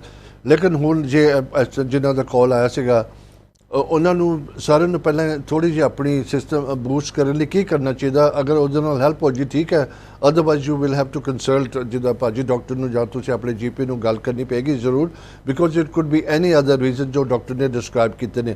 ਹੁਣ ਸਿੰਪਲਿਸਿਟੀ ਦੇ ਨਾਲ ਕੀ ਕਰ ਸਕਦੇ ਨੇ? What can you do to feel little better? ਹਾਂਜੀ, ਸੋ ਨੰਬਰ 1 ਹੈ ਤੇ ਆਪਣਾ ਫੁੱਲ ਬਲੱਡ ਟੈਸਟ ਕਰਾਵੇ। ਹਾਂਜੀ, ਤੇ ਨਾਲ ਆਪਾਂ ਜਿੱਦਾਂ ਕਹਿੰਦੇ ਆ ਇੱਕ ਵਿਟਾਮਿਨ ਐਂਡ ਮਿਨਰਲ, ਹਾਂਜੀ, multi vitamins multi mineral supplement ਲਵੇ। ਉਹਦੇ ਵਿੱਚ ਸਾਰੇ ਵਿਟਾਮਿਨਸ ਤੇ ਮਿਨਰਲ ਮਿਲ ਜਾਣਗੇ। ਤੇ ਐਕਸਟਰਾ ਵਿਟਾਮਿਨ ਸੀ ਮੈਂ ਰეკਮੈਂਡ ਕਰੂੰਗਾ ਉਹਨਾਂ ਨੂੰ ਜ਼ਰੂਰ ਲਵੇ। ਹਾਂਜੀ, ਤੇ ਮੈਂ ਰეკਮੈਂਡ ਕਰੂੰਗਾ ਵੀ 1 ਗ੍ਰਾਮ ਟਵਾਈਸ ਡੇ, ਤੇ ਪਰ ਹੌਲੀ ਹੌਲੀ ਉਹਦਾ ਡੋਜ਼ ਵਧਾਵੇ, ਇੱਕਦਮ ਨਾ ਬਹੁਤਾ ਡੋਜ਼ ਲੈਣ ਲੱਗ ਪਵੇ, ਕਿਉਂਕਿ ਬੋਡੀ ਨੂੰ ਯੂਜ਼ ਟੂ ਹੋਣਾ ਪੈਂਦਾ ਹੈ। ਤੇ ਮੈਂ ਉਹਦਾ ਰეკਮੈਂਡ ਕਰੂੰਗਾ ਭਾਈ ਅਲਟੀਮੇਟਲੀ ਉਹ 1 ਗ੍ਰਾਮ ਸਵੇਰ ਨੂੰ, 1 ਗ੍ਰਾਮ ਸ਼ਾਮ ਨੂੰ ਲਵੇ। ਡਾਕਟਰ ਸਾਹਿਬ, ਜਿੱਦਾਂ ਇਮਿਊਨ ਸਿਸਟਮ ਬਿਲਡ ਕਰਨਾ, ਤੁਸੀਂ ਸਟਰੋਂਗ ਕਰਨਾ, ਫਟੀਕ ਤੁਸੀਂ ਫੀਲ ਕਰਦੇ ਹੋ, ਟਾਇਰਡ ਤੁਸੀਂ ਵਿਟਾਮਿਨ ਸੀ ਲੈਣੇ, ਫਰਕ ਪੈਂਦਾ। ਹੁਣ ਆਇਰਨ ਦੇ ਵਿੱਚ ਬੀਇੰਗ ਅ ਵੈਜੀਟੇਰੀਅਨ, ਆਇਰਨ ਦੇ ਨਾਲ ਕੀ ਲੈਣਾ ਪੈਂਦਾ ਕਿ ਉਹਨੂੰ ਇਨਕਰੀਜ਼ ਕਰ ਸਕਦਾ ਆਪਣਾ? ਵਿਟਾਮਿਨ ਸੀ ਜੀ, ਵਿਟਾਮਿਨ ਸੀ ਆਇਰਨ ਨੂੰ ਅਬਜ਼ੋਰਪਸ਼ਨ ਲਈ ਚਾਹੀਦਾ ਆ। ਹਾਂ ਹਾਂ। ਹਾਂਜੀ, ਤਾਂ ਕਈ ਵਾਰੀ GP vitamin iron tablets prescribe ਕਰ ਦਿੰਦੇ ਆ, ਤੇ ਉਹ ਆਇਰਨ ਟੈਬਲੇਟਸ ਅਨਫੋਰਚੂਨੇਟਲੀ ਉਹ ਸਾਰਿਆਂ ਨੂੰ ਪਚਦੇ ਨਹੀਂ ਗੇ। ਹਾਂਜੀ, ਕਿਸੇ ਨੂੰ ਕੌਨਸਟੀਪੇਸ਼ਨ ਹੋ ਜਾਂਦੀ ਹੈ ਉਹਨਾਂ ਦੇ ਨਾਲ, ਕਿਸੇ ਨੂੰ ਲੂਸ ਮੋਸ਼ਨਸ ਹੋ ਜਾਂਦੇ ਆ, ਤੇ ਕਿਸੇ ਨੂੰ ਗਰਮੀ ਮਹਿਸੂਸ ਕਰਦੇ ਆ। ਤੇ ਪਰ ਉਹ ਐਕਚੁਅਲੀ 200 ਮਿਲੀਗ੍ਰਾਮ ਦੇ ਹੁੰਦੇ ਟੈਬਲੇਟਸ ਜਿਹੜੇ ਪ੍ਰਿਸਕ੍ਰਾਈਬ, ਕੋਈ ਕਾਫੀ ਹਾਈ ਡੋਜ਼ ਆ। ਤੇ ਪਰ ਉਹ ਇੰਨਾ ਐਬਜ਼ੋਰਪਸ਼ਨ ਨਹੀਂ ਹੁੰਦੀ ਹੈਗੀ ਬੋਡੀ ਨੂੰ, ਬੋਡੀ ਇੰਨੀ ਚੱਕਦੀ ਨਹੀਂ, ਇਸੇ ਕਰਕੇ ਫਿਰ ਉਹ ਤੁਹਾਡਾ ਡਾਈਜੈਸਟਿਵ ਸਿਸਟਮ ਨੂੰ ਖਰਾਬ ਕਰਦੇ ਆ। ਤੇ ਐਬਜ਼ੋਰਪਸ਼ਨ ਦੇ ਹੋਣ ਲਈ ਵਿਟਾਮਿਨ ਸੀ ਜ਼ਰੂਰੀ ਆ। ਵਿਟਾਮਿਨ ਸੀ ਉਹਦੀ ਹੈਲਪ ਕਰਦੀ ਆਇਰਨ ਜਿਹੜਾ ਸਰੀਰ ਚੱਕ ਸਕੇ। ਡਾਕਟਰ ਸਾਹਿਬ, ਜਦੋਂ ਦੇਖਿਆ ਕਿ ਇਹਦੇ ਬੰਦਿਆਂ ਦੇ ਨਾ ਜਦੋਂ ਬਹੁਤ ਆਇਰਨ ਦਾ ਫਰਕ ਪੈ ਜਾਂਦਾ ਹੈ, ਉਹਦੇ ਇੰਜੈਕਸ਼ਨ ਲੱਗਦੇ ਨੇ, ਤੇ ਉਹ ਐਕਸਟ੍ਰੀਮ ਕੇਸ ਹੋ ਜਾਂਦਾ ਉਹਦੇ। ਹਾਂਜੀ, ਬਹੁਤ ਜ਼ਿਆਦਾ ਹੀ ਘਟ ਜਾਂਦਾ ਆਇਰਨ, ਤੇ ਫਿਰ ਉਹ ਟੀਕਾ ਲਾਉਣਾ ਪੈਂਦਾ। ਤੇ ਹਾਂਜੀ, ਇਮੀਡੀਏਟਲੀ ਬੂਸਟ ਹੁੰਦਾ ਉਹਦੇ ਨਾਲ ਹੈ? ਹਾਂ, ਇਮੀਡੀਏਟਲੀ ਬੂਸਟ ਹੋ ਜਾਂਦਾ ਆਇਰਨ ਕੇ ਲੈਵਲ। ਹਾਂਜੀ, ਬਿਲਕੁਲ। ਦੇਖੋ, ਵੈਜੀਟੇਰੀਅਨ ਹੋਵੇ ਉਹਦੇ ਨਾਲ ਕੋਈ ਇਲਾਜ ਦੇ ਵਿੱਚ ਫਰਕ ਤਾਂ ਨਹੀਂ ਪੈਂਦਾ ਕਿ ਬੀਇੰਗ ਅ ਵੈਜੀਟੇਰੀਅਨ? ਨਹੀਂ, ਫਿਰ ਇਲਾਜ ਤਾਂ ਉਹੀ ਹੋਣਾ ਭਾਜੀ, ਜਦੋਂ ਕਮੀ ਜ਼ਿਆਦਾ ਹੋ ਗਈ ਕਿਸੇ ਚੀਜ਼ ਦੀ, ਉਹ ਫਿਰ ਕੁਇਕੈਸਟ ਵੇ ਤਾਂ ਇਹੀ ਆ ਵੀ ਉਹ ਬਲੱਡ ਵਿੱਚ ਸਿੱਧਾ ਨਾ ਇੰਜੈਕਸ਼ਨ ਲਾ ਦਿਓ। ਹਾਂਜੀ, ਚਲੋ, ਆਈ ਹੋਪ ਜਿਨ੍ਹਾਂ ਨੇ ਕਾਲ ਕੀਤਾ ਸੀ ਉਹਨਾਂ ਨੂੰ ਥੋੜ੍ਹਾ ਜਵਾਬ ਮਿਲ ਗਿਆ। ਪਲੀਜ਼ ਤੁਸੀਂ ਜਿੱਦਾਂ ਡਾਕਟਰ ਸਾਹਿਬ ਨੇ ਦੱਸਿਆ ਕੀ ਕਰਨਾ ਆਪਣਾ ਸ਼ੁਰੂ ਕਰੋ, ਡਾਕਟਰ ਨੂੰ ਪੁੱਛ ਕੇ ਕਰਿਓ, ਆਪਣੇ ਜੀਪੀ ਨੂੰ 1-2 ਵੀਕ ਖਾ ਕੇ ਦੇਖੋ, ਨਹੀਂ ਪਿਆ ਤੇ ਤੁਸੀਂ ਜ਼ਰੂਰ ਫਰਦਰ ਆਪਣਾ ਟੈਸਟ ਵਗੈਰਾ ਕਰਾਓ, ਆਪਣਾ ਬਲੱਡ ਟੈਸਟ ਕਰਾਓ। ਬੜੀ ਦਫਾ ਹੁੰਦਾ ਕਿ ਬਲੱਡ ਟੈਸਟ ਦੇ ਵਿੱਚ ਕਈ ਦਫਾ ਰਿਪੋਰਟ ਨਹੀਂ ਵੀ ਨਿਕਲਦੀ ਹੁੰਦੀ, ਬਹੁਤ ਦਫਾ ਨਹੀਂ ਪਤਾ ਲੱਗਦਾ। ਡਾਕਟਰ ਸਾਹਿਬ ਠੀਕ ਹੈ ਕਿ ਨਹੀਂ ਨਾ ਗੱਲ ਹੈ? ਨਹੀਂ ਸਰ, ਬਿਲਕੁਲ ਠੀਕ ਹੈ, ਬਿਲਕੁਲ ਠੀਕ ਹੈ, ਕਿ ਕੋਈ ਹੋਰ ਕਈ ਵਜ੍ਹਾ ਹੋ ਸਕਦੀ ਹੈ। ਤੇ ਬਿਲਕੁਲ। ਬਲੱਡ ਟੈਸਟ ਚਲੋ ਉਹ ਤਾਂ ਹੈਲਪ ਕਰਦਾ ਨਾ, ਥੋੜਾ ਜਿਹਾ ਪੁਆਇੰਟਰ ਕਈ ਵਾਰੀ ਮਿਲ ਜਾਂਦਾ ਹੈ ਵੀ ਕੀ ਪ੍ਰੋਬਲਮ ਹੋ ਸਕਦਾ ਹੈ। ਪਰ ਬਹੁਤ ਹੀ ਵਾਰੀ ਫੁੱਲ ਬਲੱਡ ਟੈਸਟ ਲੋਕੀ ਕਰਾਉਂਦੇ ਆ ਤੇ ਉਹਦੇ ਵਿੱਚ ਕੁਝ ਵੀ ਨਹੀਂ ਆਉਂਦਾ ਹੈਗਾ, ਤੇ ਫਿਰ ਅਨਫੋਰਚੂਨੇਟਲੀ ਜੀਪੀ ਕਹਿੰਦੇ ਨਹੀਂ ਜੀ ਤੁਹਾਨੂੰ ਕੁਝ ਨਹੀਂ ਰੋਂਗ ਹੈਗਾ, ਪਰ ਮਰੀਜ਼ ਨੂੰ ਤਾਂ ਪਤਾ ਹੁੰਦਾ ਵੀ ਕੋਈ ਨਾ ਕੋਈ ਪ੍ਰੋਬਲਮ ਤਾਂ ਹੈਗਾ ਹੀ ਆ। ਤੇ ਕਿਉਂਕਿ ਉਹ ਉੱਦਾਂ ਨਹੀਂ ਹੈਗੇ ਫੀਲਿੰਗ ਜਿੱਦਾਂ ਪਹਿਲਾਂ ਸੀ, ਸੋ ਉਹਨੂੰ ਪਤਾ ਲੱਗ ਜਾਂਦਾ ਵੀ ਕੁਛ ਨਾ ਕੁਛ ਤਾਂ ਰੋਂਗ ਹੈਗਾ ਯਾਰ। ਤੇ just because we blood test ਵਿੱਚ ਨਹੀਂ ਕੁਛ ਆਇਆ, ਤੇ ਇਹਦਾ ਪ੍ਰੋਬਲਮ ਫਿਰ ਜੀਪੀ ਫਿਰ ਉੱਤੇ ਕੋਈ ਟ੍ਰੀਟਮੈਂਟ ਨਹੀਂ ਸ਼ੁਰੂ ਕਰਦੇ ਜਦ ਤੇ ਉਹਨਾਂ ਕੋਈ ਡੈਫੀਨਿਟ ਰਿਜ਼ਲਟ ਨਹੀਂ ਆਉਂਦਾ ਹੈ। ਪਰ ਇੱਥੇ ਹੋਮਿਓਪੈਥੀ ਵਿੱਚ ਸਾਡੇ ਕੋਲ ਐਡਵਾਂਟੇਜ ਹੈਗਾ, ਅਸੀਂ ਫਿਰ ਵੀ ਉਹ ਸਿੰਪਟਮਸ ਤੇ ਪੇਸ਼ੈਂਟ ਦੇ ਮਰੀਜ਼ ਦੇ ਸਿੰਪਟਮਸ ਤੇ ਹੀ ਹੋਮਿਓਪੈਥੀ ਦਵਾਈ ਦੇ ਸਕਦੇ ਹਾਂ ਤੇ ਉਹਨਾਂ ਨੂੰ ਠੀਕ ਕਰ ਸਕਦੇ। ਬਹੁਤ ਹੀ ਕੇਸ ਇੱਦਾਂ ਦੇ ਆਉਂਦੇ ਭਾਜੀ। ਡਾਕਟਰ ਸਾਹਿਬ, ਜਿਹਦੀ ਵਿਟਾਮਿਨ ਸੀ ਦਾ ਰਿਕੁਆਇਰਡ ਲੈਵਲ ਬੋਡੀ 'ਚ ਨਹੀਂ ਹੈਗਾ ਤੁਹਾਡੇ, ਤੇ ਉਹਦੇ ਨਾਲ ਤੁਸੀਂ ਕੀ ਇਮੀਡੀਏਟਲੀ ਕਰ ਸਕਦੇ ਹੋ, ਉਹਦਾ ਕੀ ਨੁਕਸਾਨ ਹੋ ਸਕਦਾ ਹੈਗਾ, ਉਹਦੇ ਬਾਰੇ ਤੁਸੀਂ ਕੀ ਰਿਕਮੈਂਡ ਕਰੋਗੇ? ਹਾਂਜੀ, ਸੋ ਭਾਜੀ ਜਦੋਂ ਤੁਹਾਡੇ ਕਮੀ ਹੋ ਜਾਂਦੀ ਵਿਟਾਮਿਨ ਸੀ ਦੀ, ਤੇ ਤੁਹਾਡੇ ਜਿਹੜੇ ਬਲੱਡ ਵੈਸਲਸ ਆ ਉਹ ਡੈਮੇਜ ਹੋਣ ਲੱਗ ਪੈਂਦੇ ਆ। ਹਾਂਜੀ, ਖਾਸ ਕਰਕੇ ਅਸੀਂ ਦੇਖਿਆ ਹੈ ਵੀ ਹਾਰਟ ਡਿਜ਼ੀਜ਼ ਜਿਹੜੀ ਆ ਇਹ ਵਿਟਾਮਿਨ ਸੀ ਦੀ ਕਮੀ ਦੇ ਨਾਲ ਹੁੰਦੀ ਹਾਰਟ ਡਿਜ਼ੀਜ਼। ਹਾਂਜੀ, ਸੋ ਲੌਂਗ ਟਾਈਮ ਅਗੋ ਇਹ ਹਿਸਟਰੀ ਵਿੱਚ ਸੀਗਾ ਵੀ ਜਿਹੜੀ ਇੱਥੇ ਇੰਗਲੈਂਡ ਦੀ ਨੇਵੀ ਹੁੰਦੀ ਸੀਗੀ, ਤੇ ਉਹ ਨੇਵੀ ਦੇ ਜਿਹੜੇ ਸੇਲਰਸ ਹੁੰਦੇ ਸੀ ਉਹਨਾਂ ਨੂੰ ਇੱਕ ਬਿਮਾਰੀ ਹੋ ਜਾਂਦੀ ਸੀ, ਉਹਨੂੰ ਸਕਰਵੀ ਕਹਿੰਦੇ ਹੁੰਦੇ ਸੀ। ਤੇ ਉਹ ਬਹੁਤ ਹੀ ਚਿਰ ਇੱਦਾਂ ਉਹ ਹੁੰਦਾ ਰਿਹਾ ਵੀ ਲੋਕਾਂ ਨੇ ਜਦੋਂ ਸ਼ਿਪ ਵਿੱਚ ਜਾਣਾ ਉਹਨਾਂ ਨੂੰ ਕੋਈ ਫਰੈਸ਼ ਫਰੂਟ ਨਾ ਸੀ ਮਿਲਦਾ, ਤੇ ਉਹਨਾਂ ਨੂੰ ਹੌਲੀ ਹੌਲੀ ਇਸ ਸਕਰਵੀ ਦੀ ਬਿਮਾਰੀ ਸ਼ੁਰੂ ਹੋ ਜਾਂਦੀ ਸੀ। ਤੇ ਉਹ ਸਕਰਵੀ ਇਹੀ ਸੀ ਵੀ ਬਲੱਡ ਵੈਸਲਸ ਉਹਨਾਂ ਦੇ ਡੈਮੇਜ ਹੋਣ ਲੱਗ ਪੈਣੇ, ਦੰਦ ਨਿਕਲ ਜਾਣੇ ਉਹਨਾਂ ਦੇ, ਤੇ ਉਹਨਾਂ ਦੀ ਹਾਰਟ ਤੇ ਪ੍ਰੋਬਲਮ ਪੈਣਾ, ਤੇ ਇੱਦਾਂ ਦੀਆਂ ਸਕਿਨ ਪ੍ਰੋਬਲਮ ਆ ਜਾਣੀ। ਤੇ ਉਹ ਫਿਰ ਇਹਨੀ ਗਵਰਨਮੈਂਟ ਨੇ ਉਹਨਾਂ ਨੂੰ ਕਿਸੇ ਸਾਇੰਟਿਸਟ ਨੂੰ ਕਿਹਾ ਵੀ ਤੁਸੀਂ ਰਿਸਰਚ ਕਰੋ ਵੀ ਇਹ ਕਿਉਂ ਪ੍ਰੋਬਲਮ ਆਉਂਦਾ ਸੇਲਰਸ ਨੇਵੀ ਵਾਲਿਆਂ ਨੂੰ। ਤੇ ਉਹ ਫਿਰ ਡਾਕਟਰ ਨੇ ਰਿਸਰਚ ਕੀਤੀ ਤੇ ਉਹਨੇ ਫਿਰ ਰეკਮੈਂਡ ਕੀਤਾ ਵੀ ਇਹਨਾਂ ਨੂੰ ਕੋਈ ਫਰੈਸ਼ ਫਰੂਟ ਨਹੀਂ ਮਿਲਦਾ ਹੈਗਾ, ਇਸ ਕਰਕੇ ਪ੍ਰੋਬਲਮ ਪੈਂਦਾ। ਤੇ ਉਹਨੇ ਦੱਸਿਆ ਵੀ ਜਿਹੜੇ ਲਾਈਮਸ ਹੁੰਦੇ ਆ, ਲਾਈਮਸ ਇਹਨਾਂ ਨੂੰ ਦਿਆ ਕਰੋ ਖਾਣ ਨੂੰ। ਤੇ ਉਹ ਫਿਰ ਜਦੋਂ ਲਾਈਮਸ ਉਹਨਾਂ ਦੀ ਡਾਇਟ ਵਿੱਚ ਪਾਤੇ, ਰੈਗੂਲਰਲੀ ਲਾਈਮਸ ਖਾਣੇ, ਤਾਂ ਉਸ ਸਕਰਵੀ ਦੀ ਬਿਮਾਰੀ ਖਤਮ ਹੋ ਗਈ। ਤੇ ਇਸੇ ਕਰਕੇ ਜਿਹੜੇ ਆਸਟ੍ਰੇਲੀਅਨ ਲੋਕ ਆ ਇੱਥੇ ਗੋਰਿਆਂ ਨੂੰ ਉਹਨੇ ਨਾਂ ਇਹਨਾਂ ਦਾ ਪਾਇਆ ਲਾਈਮੀ। ਹਲੇ ਤਾਂ ਚੱਲਦਾ ਉਹ ਲਾਈਮੀ ਕੇ ਬੋਲਦੇ ਇੱਥੇ ਦੇ ਲੋਕਾਂ ਨੂੰ, ਲਾਈਮਸ ਕਰਕੇ। ਡਾਕਟਰ ਸਾਹਿਬ, ਜਿਹੜਾ ਵਿਟਾਮਿਨ ਸੀ ਹੈਗਾ, ਜਿੱਦਾਂ ਤੁਸੀਂ ਕਾਫੀ ਦੱਸਿਆ ਹਾਰਟ ਦਾ ਵੀ ਫਰਕ ਪੈਂਦਾ, ਚੀਜ਼ਾਂ ਦਾ ਪੈਂਦਾ, ਵਿਟਾਮਿਨ ਸੀ ਦੇ ਨਾਲ ਤੁਹਾਡੇ ਕਿਸੇ ਤਰੀਕੇ ਨਾਲ ਕਿਡਨੀ ਡੈਮੇਜ ਕਰ ਸਕਦਾ ਹੈ ਔਰ ਜਾਂ ਐਨੀ ਅਦਰ ਪਾਰਟ, ਤੇ ਉਹਦੇ ਕੋਈ ਸਾਈਡ ਇਫੈਕਟ ਹੈਗੇ ਨੇ ਵਿਟਾਮਿਨ ਸੀ ਦੇ? ਇਹ ਵਿਟਾਮਿਨ ਸੀ ਦੇ ਇਦਾਂ ਦੇ ਕੋਈ ਸਾਈਡ ਇਫੈਕਟ ਨਹੀਂ ਹੈਗੇ ਭਾਜੀ, ਨੋ। ਇਹ ਕੋਈ ਡੈਮੇਜ ਨਹੀਂ ਤੁਹਾਡੀ ਬਾਡੀ ਨੂੰ ਕਰੂਗਾ, ਸਿਰਫ ਬੈਨੀਫਿਟ ਹੋਊਗਾ। ਪਰ ਕਿਡਨੀ ਨੂੰ ਨੁਕਸਾਨ ਪਹੁੰਚ ਸਕਦਾ ਉਹਦੇ ਨਾਲ? ਨਹੀਂ ਨਹੀਂ, ਕਿਡਨੀ ਨੂੰ ਨੁਕਸਾਨ ਨਹੀਂ ਪਹੁੰਚਦਾ ਹੈਗਾ, ਕਿਉਂਕਿ ਜਿਹੜੀ ਐਕਸੈਸ ਹੁੰਦੀ ਹੈ ਉਹ ਬਾਡੀ ਐਲੀਮੀਨੇਟ ਕਰ ਦਿੰਦੀ ਹੈ। ਹਾਂਜੀ, ਸਟੋਰੇਜ ਤਾਂ ਵਾਲੀ ਹੁੰਦੀ ਨਹੀਂ ਗੀ ਬਾਡੀ ਵਿੱਚ। ਤੇ ਇਦਾਂ ਜੇ ਤੁਸੀਂ ਐਸਕੋਰਬਿਕ ਐਸਿਡ ਲੈਂਦੇ, ਜਿੱਦਾਂ ਤੁਹਾਨੂੰ ਪਹਿਲਾਂ ਦੱਸਿਆ ਸੀ ਨਾ, ਉਹ ਐਸਿਡ ਹੁੰਦੀ ਆ ਤੇ ਉਹ ਬਾਡੀ ਲਈ ਇੰਨੀ ਅੱਛੀ ਨਹੀਂ ਹੈਗੀ। ਹਾਂਜੀ, ਐਸਕੋਰਬੇਟ ਲੈਣੀ ਚਾਹੀਦੀ ਆ, ਉਹ ਫਾਇਦੇਮੰਦ ਆ। ਤੇ ਜੇ ਤੁਸੀਂ ਬਹੁਤ ਜ਼ਿਆਦਾ ਹਾਈ ਡੋਜ਼ ਲੈਂਦੇ ਆ ਤਾਂ ਉਹ ਤਾਂ ਤੁਹਾਨੂੰ ਪਤਾ ਹੀ ਆ ਵੀ ਕੋਈ ਵੀ ਚੀਜ਼ ਬਹੁਤ ਜ਼ਿਆਦਾ ਹਾਈ ਡੋਜ਼ ਲੈਂਦੇ ਆ ਤੇ ਉਹ ਤੁਹਾਡੀ ਬਾਡੀ ਲਈ ਚੰਗੀ ਨਹੀਂ ਹੈਗੀ। ਹਾਂਜੀ, ਜਿੰਨੀ ਕੁ ਮਾਫਕ ਆ ਉਨੀ ਕੁ ਤੁਸੀਂ ਲਓ। ਤੇ ਐਕਚੁਅਲੀ ਇਹ ਵਿਟਾਮਿਨ ਸੀ ਤੇ ਰਿਸਰਚ ਜਿਹੜੀ ਬਹੁਤ ਜ਼ਿਆਦਾ ਕੀਤੀ ਸੀ, ਉਹਦਾ ਡਾਕਟਰ ਲਾਈਨਸ ਪੋਲਿੰਗ ਸੀ ਇੱਕ ਸਾਇੰਟਿਸਟ, ਤੇ ਉਹਨੇ ਦੋ ਵਾਰੀ ਨੋਬੈਲ ਪ੍ਰਾਈਜ਼ ਜਿੱਤਿਆ ਸੀ ਭਾਜੀ। 2 ਵਾਰੀ ਨੋਬੈਲ ਪ੍ਰਾਈਜ਼ ਮਿਲਿਆ ਉਹਨੂੰ। ਤੇ ਉਹਨ ਬਹੁਤ ਹੀ ਰਿਸਰਚ ਕੀਤੀ ਸੀ ਤੇ ਉਹ ਆਪ ਖੁਦ ਹੌਲੀ ਹੌਲੀ 10 ਗ੍ਰਾਮ ਲੈਂਦਾ ਸੀ ਭਾਜੀ ਰੋਜ਼ ਵਿਟਾਮਿਨ ਸੀ ਦੇ। ਹਾਂਜੀ, ਸੋ ਮੈਂ ਇਹ ਨਹੀਂ ਰეკਮੈਂਡ ਕਿਸੇ ਨੂੰ ਕਰਦਾ ਵੀ ਤੁਸੀਂ 10 ਗ੍ਰਾਮ ਰੋਜ਼ ਦੇ ਲਓ। ਹਾਂਜੀ, ਪਰ ਉਹਦਾ ਇਨਟੇਕ ਇੰਨਾ ਸੀਗਾ 10 ਗ੍ਰਾਮ ਰੋਜ਼ ਦਾ। ਤੇ ਹੁਣ ਕਈ ਲੋਕੀ ਹੈਗੇ ਆ ਜਿਨ੍ਹਾਂ ਨੂੰ ਕੋਈ ਹਾਰਟ ਪ੍ਰੋਬਲਮ ਹੋ ਚੁੱਕਾ, ਮੈਂ ਦੇਖਿਆ ਉਹ 6 ਗ੍ਰਾਮ ਵੀ ਲੈਂਦੇ ਰੋਜ਼ ਦਾ। ਸੋ ਪਰ ਇਦਾਂ ਨਹੀਂ ਹੈਗਾ ਵੀ ਤੁਸੀਂ ਇੱਕਦਮ ਇੰਨੀ ਵਿਟਾਮਿਨ ਸੀ ਲੈਣ ਲੱਗ ਪੈਣੀ।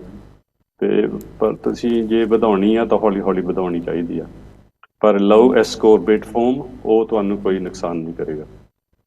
ਡਾਕਟਰ ਸਾਹਿਬ, ਤੁਸੀਂ ਆਪਾਂ ਪਹਿਲਾਂ ਮੈਨੂੰ ਲੱਗਦਾ ਸੀ ਬੜੇ ਲੋਕ ਹੈਗੇ ਨੇ ਜੋ ਸਿਰਫ ਇੱਕ ਦਫਾ ਸੁਬਾਹ ਬਿਫੋਰ ਈਟਿੰਗ ਐਨੀਥਿੰਗ ਉਦੋਂ ਵਿਟਾਮਿਨ ਸੀ ਲੈਂਦੇ ਨੇ, ਆਦਰ ਇਨ ਦਾ ਫਾਰਮ ਆਫ ਅ ਟੈਬਲੇਟ, ਜਾਂ ਟੈਬਲੇਟ ਨੂੰ ਡਿਸੋਲਵ ਕਰਕੇ ਪਾਣੀ ਦੇ ਵਿੱਚ, ਜਾਂ ਪਾਊਡਰ ਜਿਹੜਾ ਹੁੰਦਾ ਉਹਨੂੰ ਪਾਣੀ 'ਚ ਪਾ ਕੇ ਪੀਂਦੇ ਨੇ। ਮੈਂ ਜਦ ਥੋੜ੍ਹਾ ਬਹੁਤਾ ਚੈੱਕ ਕੀਤਾ ਸੀ ਕਿ ਤੁਸੀਂ ਡੇਲੀ 2000 ml ਤੁਸੀਂ ਨਾ ਅਬ ਤੱਕ ਤੁਸੀਂ ਲੈ ਸਕਦੇ ਹੋ।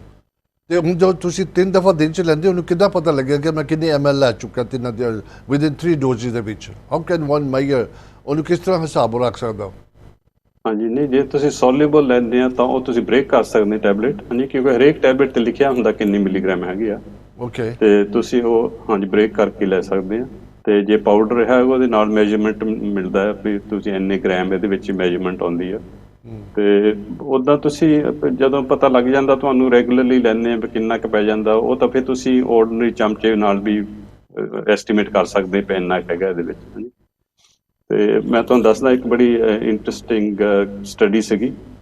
ਤੇ ਉੱਥੇ ਇੱਕ ਡਾਕਟਰ ਸੀ ਵੀ ਉਹ ਜਿਹੜੇ ਕਿਡਨੀ ਡਾਇਲਿਸਿਸ ਹੁੰਦੀ ਜਿੱਥੇ ਨਾ, ਕਿ ਜਿਨ੍ਹਾਂ ਦੀ ਕਿਡਨੀ ਡੈਮੇਜ ਹੋ ਜਾਂਦੀ ਆ ਤੇ ਉਹ ਖੂਨ ਨੂੰ ਫਿਲਟਰ ਨਹੀਂ ਕਰਦੇ ਹੈਗੇ, ਉਹਨਾਂ ਨੂੰ ਫਿਰ 2-3 ਵਾਰੀ ਹਫ਼ਤੇ ਵਿੱਚ ਉੱਥੇ ਜਾਣਾ ਪੈਂਦਾ ਡਾਇਲਿਸਿਸ ਯੂਨਿਟ ਵਿੱਚ ਬਿਲਕੁਲ। ਖੂਨ ਦੀ ਸਫਾਈ ਕਰਾਉਣ ਲਈ। ਹਾਂਜੀ, ਤੇ ਉਹਨੇ ਨੋਟ ਕੀਤਾ ਇਸ ਡਾਕਟਰ ਨੇ ਵੀ ਜਿਹੜੇ ਡਾਇਲਿਸਿਸ ਜਿਨ੍ਹਾਂ ਦੀ ਹੁੰਦੀ ਪੇਸ਼ੈਂਟ ਦੀ, ਉਹਨਾਂ ਦਾ ਜੋ ਬਲੱਡ ਟੈਸਟ ਕਰਦੇ ਉਹਦੇ ਵਿੱਚ ਕੁਛ ਜਿਹੜੇ ਰੈੱਡ ਬਲੱਡ ਸੈਲਸ ਹੁੰਦੇ ਜਿਹੜੇ ਆਕਸੀਜਨ ਚੁੱਕਦੇ ਆ, ਉਹ ਥੋੜ੍ਹੇ ਜਿਹੇ ਡੈਮੇਜ ਹੋ ਜਾਂਦੇ ਆ। ਤੇ ਉਹਨੇ ਸਟੱਡੀ ਕੀਤੀ ਵੀ ਇਹ ਕਿਉਂ ਡੈਮੇਜ ਹੁੰਦੇ ਆ। ਹਾਂਜੀ, ਤੇ ਉਹਨੂੰ ਇਹ ਪਤਾ ਲੱਗਾ ਵੀ ਜਿਹੜਾ ਪਾਣੀ ਵਰਤਦੇ ਆ ਉਹ ਡਾਇਲਿਸਿਸ ਕਰਨ ਲਈ, ਉਹਦੇ ਵਿੱਚ ਕਲੋਰੀਨ ਹੁੰਦੀ ਹੈ ਜੀ। ਹਾਂਜੀ, ਤੇ ਜਿਹੜਾ ਕਲੋਰੀਨ ਆ ਉਹ ਰੈੱਡ ਬਲੱਡ ਸੈਲਸ ਨੂੰ ਡੈਮੇਜ ਕਰਦਾ ਆ। Okay okay. ਤੇ ਉਹ ਤੋਂ ਬਾਅਦ ਉਹਨੇ ਫਿਰ ਸ਼ੁਰੂ ਕਰ ਦਿੱਤਾ ਵੀ ਸਿਰਫ ਉਹੀ ਪਾਣੀ ਵਰਤਣਾ ਡਾਇਲਿਸਿਸ ਵਿੱਚ ਜਿਹਦੇ ਵਿੱਚ ਕਲੋਰੀਨ ਕੱਢਿਆ ਹੋਵੇ।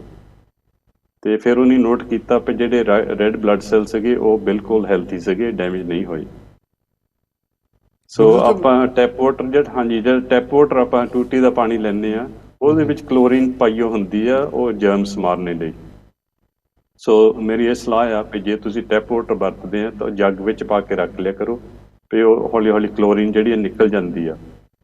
ਜੇ ਤੁਸੀਂ ਜਲਦੀ ਵਰਤਣਾ ਚਾਹੁੰਦੇ ਆ ਤਾਂ ਉਹਦੇ ਵਿੱਚ ਥੋੜ੍ਹਾ ਜਿਹਾ ਵਿਟਾਮਿਨ ਸੀ ਪਾ ਦਿਓ। ਵਿਟਾਮਿਨ ਸੀ ਦੇ ਨਾਲ ਉਹ ਕਲੋਰੀਨ ਮਰ ਜਾਂਦੀ ਹੈ।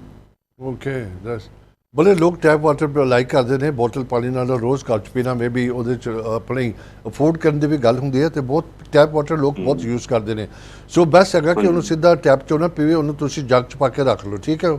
ਹਾਂਜੀ ਦੈਟਸ ਰਾਈਟ। ਫਿਰ ਵਿਟਾਮਿਨ ਉਹ ਕਲੋਰੀਨ ਜਿਹੜਾ ਨਿਕਲ ਜਾਂਦਾ ਆ, ਜਾਂ ਤੁਸੀਂ ਫਿਲਟਰ ਕਰ ਲਿਓ ਕਰੋ, ਫਿਲਟਰ ਜੱਗ ਵੀ ਮਿਲਦੇ ਆ, ਤੇ ਉਹਦੇ ਨਾਲ ਵੀ ਕਲੋਰੀਨ ਨਿਕਲ ਜਾਂਦੀ ਫਿਲਟਰ ਦੇ ਨਾਲ। ਡਾਕਟਰ ਸਾਹਿਬ ਤੁਸੀਂ ਪਾਣੀ ਦੀ ਗੱਲ ਕੀਤੀ ਡਾਇਲਿਸਿਸ ਦੇ ਵਿੱਚ ਕਿ ਉਹ ਉਹਨਾਂ ਨੂੰ ਇੱਦਾਂ ਦੀ ਚੀਜ਼ ਹੁੰਦੀ ਹੈ, ਬੜਾ ਅੱਛਾ ਲੱਗਿਆ। ਸਮਥਿੰਗ ਡਿਫਰੈਂਟ ਸਬਜੈਕਟ ਦੇ ਵਿੱਚ ਅਸੀਂ ਅੱਜ ਲਰਨ ਕੀਤਾ। ਹੁਣ ਕਈ ਲੋਕੀ ਨਾ ਬੜਾ, ਜਿੱਦਾਂ ਮੈਂ ਤੁਹਾਨੂੰ ਦੱਸਿਆ ਸੀ, ਸਿਟਰਸ ਫਰੂਟ ਹੋਇਆ, ਔਰੇਂਜਸ ਹੋਇਆ, ਔਰੇਂਜ ਜੂਸ ਹੋਇਆ, ਇੱਕ ਜਿਹੜਾ ਲੈਮਨ ਹੈਗਾ ਨਾ ਉਹ ਵੀ ਬੜਾ ਬੈਨੀਫੀਸ਼ੀਅਲ ਹੈਗਾ। ਅਗਰ ਜੇ ਤੁਸੀਂ ਉਹਨੂੰ ਗਰਮ ਪਾਣੀ 'ਚ ਪਾ ਲੈਂਦੇ ਹੋ, ਉਹ ਵਿਟਾਮਿਨ ਸੀ ਨੂੰ ਮਾਰ ਦਿੰਦਾ, ਕਿਲ ਕਰ ਦਿੰਦਾ। ਇਹਦੇ 'ਚ ਤੁਸੀਂ ਕੀ ਕਹਿਣਾ ਚਾਹੁੰਦੇ ਹੋ? ਹਾਂਜੀ ਭਾਜੀ ਸਹੀ ਗੱਲ ਹੈ। ਜਦੋਂ ਵਿਟਾਮਿਨ ਸੀ ਨੂੰ ਤੁਸੀਂ ਹੀਟ ਦਿੰਦੇ ਆ ਤਾਂ ਉਹ ਖਰਾਬ ਹੋ ਜਾਂਦੀ ਵਿਟਾਮਿਨ ਸੀ। ਸੋ ਹੀਟ ਨਹੀਂ ਕਰਨੀ ਚਾਹੀਦੀ ਕਦੇ ਵੀ ਵਿਟਾਮਿਨ ਸੀ। ਹੂੰ। ਸੋ ਹਮੇਸ਼ਾ ਰੂਮ ਟੈਂਪਰੇਚਰ ਦੇ ਪਾਣੀ 'ਚ ਵਿਟਾਮਿਨ ਸੀ ਕੰਜ਼ਿਊਮ ਕਰਨਾ ਚਾਹੀਦਾ, ਨਾ ਕਿ ਵਾਰਮ ਹਾਂਜੀ ਕਰਕੇ ਪਾਣੀ, ਠੀਕ ਹੈ ਨਾ। That's right. ਹਾਂਜੀ ਬੋਇਲਿੰਗ ਵਾਟਰ ਵਿੱਚ ਨਾ ਪਾਓ ਕਦੇ ਵੀ। ਹਾਂਜੀ ਡਾਕਟਰ ਸਾਹਿਬ ਅਸੀਂ ਮੈਂ ਕਿੰਨੇ ਬੜੇ ਫਰੂਟ ਤੁਹਾਨੂੰ ਸੁਣਾ ਦਿੱਤੇ ਨੇ, ਅਬਾਊਟ ਡਜ਼ਨ ਕੀ ਤੁਸੀਂ ਖਾ ਸਕਦੇ ਹੋ ਜਿਨ੍ਹਾਂ 'ਚ ਵਿਟਾਮਿਨ ਸੀ ਹੈਗਾ। ਅਗੇਨ ਕਈ ਤੁਸੀਂ ਜਿੱਦਾਂ ਮੈਂਗੋ ਵੀ ਸੀਗਾ, ਇਹਦੇ ਵਿੱਚ ਪਪਾਇਆ ਹੈਗਾ, ਪਾਈਨਐਪਲ ਹੈਗਾ ਆ, strawberries ਵਗੈਰਾ। Some of the fruits are very beneficial for vitamin C, but they might not be good for ਜਿਨ੍ਹਾਂ ਨੂੰ ਡਾਇਬੀਟੀਜ਼ ਹੈਗੀ ਆ। ਉਹ ਤੁਹਾਨੂੰ ਚੈੱਕ ਕਰਨਾ ਪਏਗਾ। ਲਿਮਿਟੇਸ਼ਨ ਵਿੱਚ ਖਾਓਗੇ ਤੇ ਮੈਨੂੰ ਲੱਗਦਾ ਨਹੀਂ ਨੁਕਸਾਨ ਕਰੇਗਾ। ਨੁਕਸਾਨ ਕਰਨਾ ਨਹੀਂ ਕਰਨਾ ਆਪਣੇ ਜੀਪੀ ਨੂੰ ਪੁੱਛ ਕੇ ਕਿੰਨਾ ਕੰਜ਼ਿਊਮ ਕਰ ਸਕਦਾ ਤੁਸੀਂ ਉਸ ਨਾਲ ਕਰੋ। ਡਾਕਟਰ ਸਾਹਿਬ ਫਰੂਟ ਦੇ ਇਲਾਵਾ ਮੇਰੀ ਲਿਸਟ ਦੇ ਵਿੱਚ ਸੀਗਾ ਬ੍ਰਸਲ ਸਪਰਾਊਟਸ, ਉਹ ਵੈਜੀਟੇਬਲ 'ਚ ਤੁਸੀਂ ਕਹਿ ਸਕਦੇ ਆ ਜਾਂਦਾ। ਹੋਰ ਕਿਹੜਾ ਵੈਜੀਟੇਬਲ ਦੇ ਹੈ ਜਿਹੜਾ ਤੁਸੀਂ ਵਿਟਾਮਿਨ ਸੀ ਤੁਸੀਂ ਉਹਦੇ 'ਚ ਨਿਕਲਦਾ ਹੈਗਾ? ਹਾਂਜੀ ਸੋ ਇਹ ਬਰੋਕਲੀ, ਹਾਂਜੀ ਕੇਲ, ਬ੍ਰੋਕਲੀ, ਇਦਾਂ ਦੀਆਂ ਯੈਸ, ਚੀਜ਼ਾਂ ਹਾਂਜੀ। ਹਾਂਜੀ ਹਰੀਆਂ ਚੀਜ਼ਾਂ ਜਿਹੜੀਆਂ ਹੈ, ਸੈਲਡਸ। ਹਾਂਜੀ ਤੇ ਇਹਨਾਂ ਵਿੱਚ ਸਾਰਿਆਂ 'ਚ ਵਿਟਾਮਿਨ ਸੀ ਕਾਫੀ ਜ਼ਿਆਦਾ ਹੁੰਦਾ ਜੀ। ਗ੍ਰੀਨਸ। ਡਾਕਟਰ ਸਾਹਿਬ ਇੱਕ ਚੀਜ਼ ਜ਼ਰੂਰ ਹੈਗੀ ਆ, ਮੈਂ ਤੁਹਾਨੂੰ ਦੱਸਾਂ, ਮੈਂ ਹਮੇਸ਼ਾ ਜਦੋਂ ਦਾ ਅਸੀਂ ਲੋਕਡਾਊਨ 'ਚ ਗਏ ਹੈਗੇ ਆ, ਜਿੱਦਾਂ ਤੁਸੀਂ ਵੀ ਹੁਣ ਕਹਿ ਕੇ ਹਟੇ ਡਾਕਟਰ ਸਾਹਿਬ, ਬਹੁਤ ਬਹੁਤ ਇੰਪੋਰਟੈਂਟ ਆ, ਅਸੀਂ ਲਾਈਫ ਸਟਾਈਲ ਚੇਂਜ ਹੋ ਗਿਆ। ਵੀ ਨੈਵਰ ਐਕਸਪੈਕਟਡ ਜਦੋਂ ਅਸੀਂ ਪਿਛਲੇ ਮਾਰਚ ਵਿੱਚ ਲੋਕਡਾਊਨ 'ਚ ਗਏ, ਐਵਰੀ ਵਰਲਡ ਵਾਜ਼, ਮੈਂ ਯੂਕੇ ਦੀ ਗੱਲ ਕਰਾਂ, ਵੈਂਟ ਇਨਟੂ ਅ ਸ਼ੌਕ। ਲੋਕੀ ਡਿਪਰੈਸ਼ਨ ਚਲੇ ਗਏ, ਲੋਕੀ ਡਿਪਰੈਸ਼ਨ ਕਰਕੇ ਬਿਮਾਰ ਹੋ ਗਏ।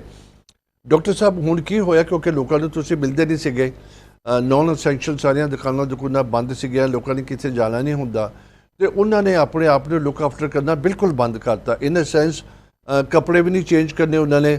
ਉਹਨੂੰ ਪਤਾ ਸੀ ਮੈਂ ਵੱਡਾ ਕੋਟ ਪਾ ਲੈਣਾ, ਮੇਰਾ ਨਜ਼ਰ ਨਹੀਂ ਆਏਗਾ ਐਜ਼ ਲੌਂਗ ਮੇਰੇ ਸ਼ੂਜ਼ ਚੰਗੇ ਪਾਏ ਨੇ। ਆਪਣੀ ਦਸਤਾਰ ਕਿਸੇ ਨੂੰ ਬਹੁਤਾ ਬੌਦਰ ਨਹੀਂ ਕਰਨਾ, ਤੇ ਉਹਦੇ ਉੱਪਰ ਤੁਸੀਂ ਮਾਸਕ ਪਾ ਲੈਂਦੇ ਸੀ। ਸੋ ਤੁਹਾਡਾ ਜਿਸਮ ਸਾਰਾ ਲੁਕ ਗਿਆ, ਤੇ ਬੰਦਿਆਂ ਨੇ ਆਪਣਾ ਤਿਆਰ ਹੋਣਾ, ਆਪਣੇ ਨੂੰ ਲੁੱਕ ਆਫਟਰ ਕਰਨਾ ਬਿਲਕੁਲ ਬੰਦ ਕਰਤਾ। ਉਹਦੇ ਨਾਲ ਵੀ ਬੜਾ ਇਫੈਕਟ ਪਿਆ ਹੈ।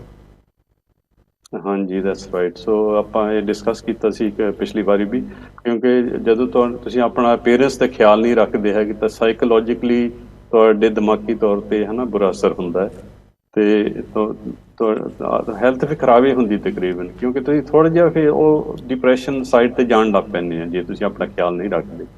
ਤੇ ਡਿਪਰੈਸ਼ਨ ਇਦਾਂ ਦੀ ਚੀਜ਼ ਹੈ, ਉਹ ਹੌਲੀ ਹੌਲੀ ਵੱਧਦੀ ਜ਼ਿਆਦਾ ਖਰਾਬ ਹੋ ਜਾਂਦੀ ਹੈ।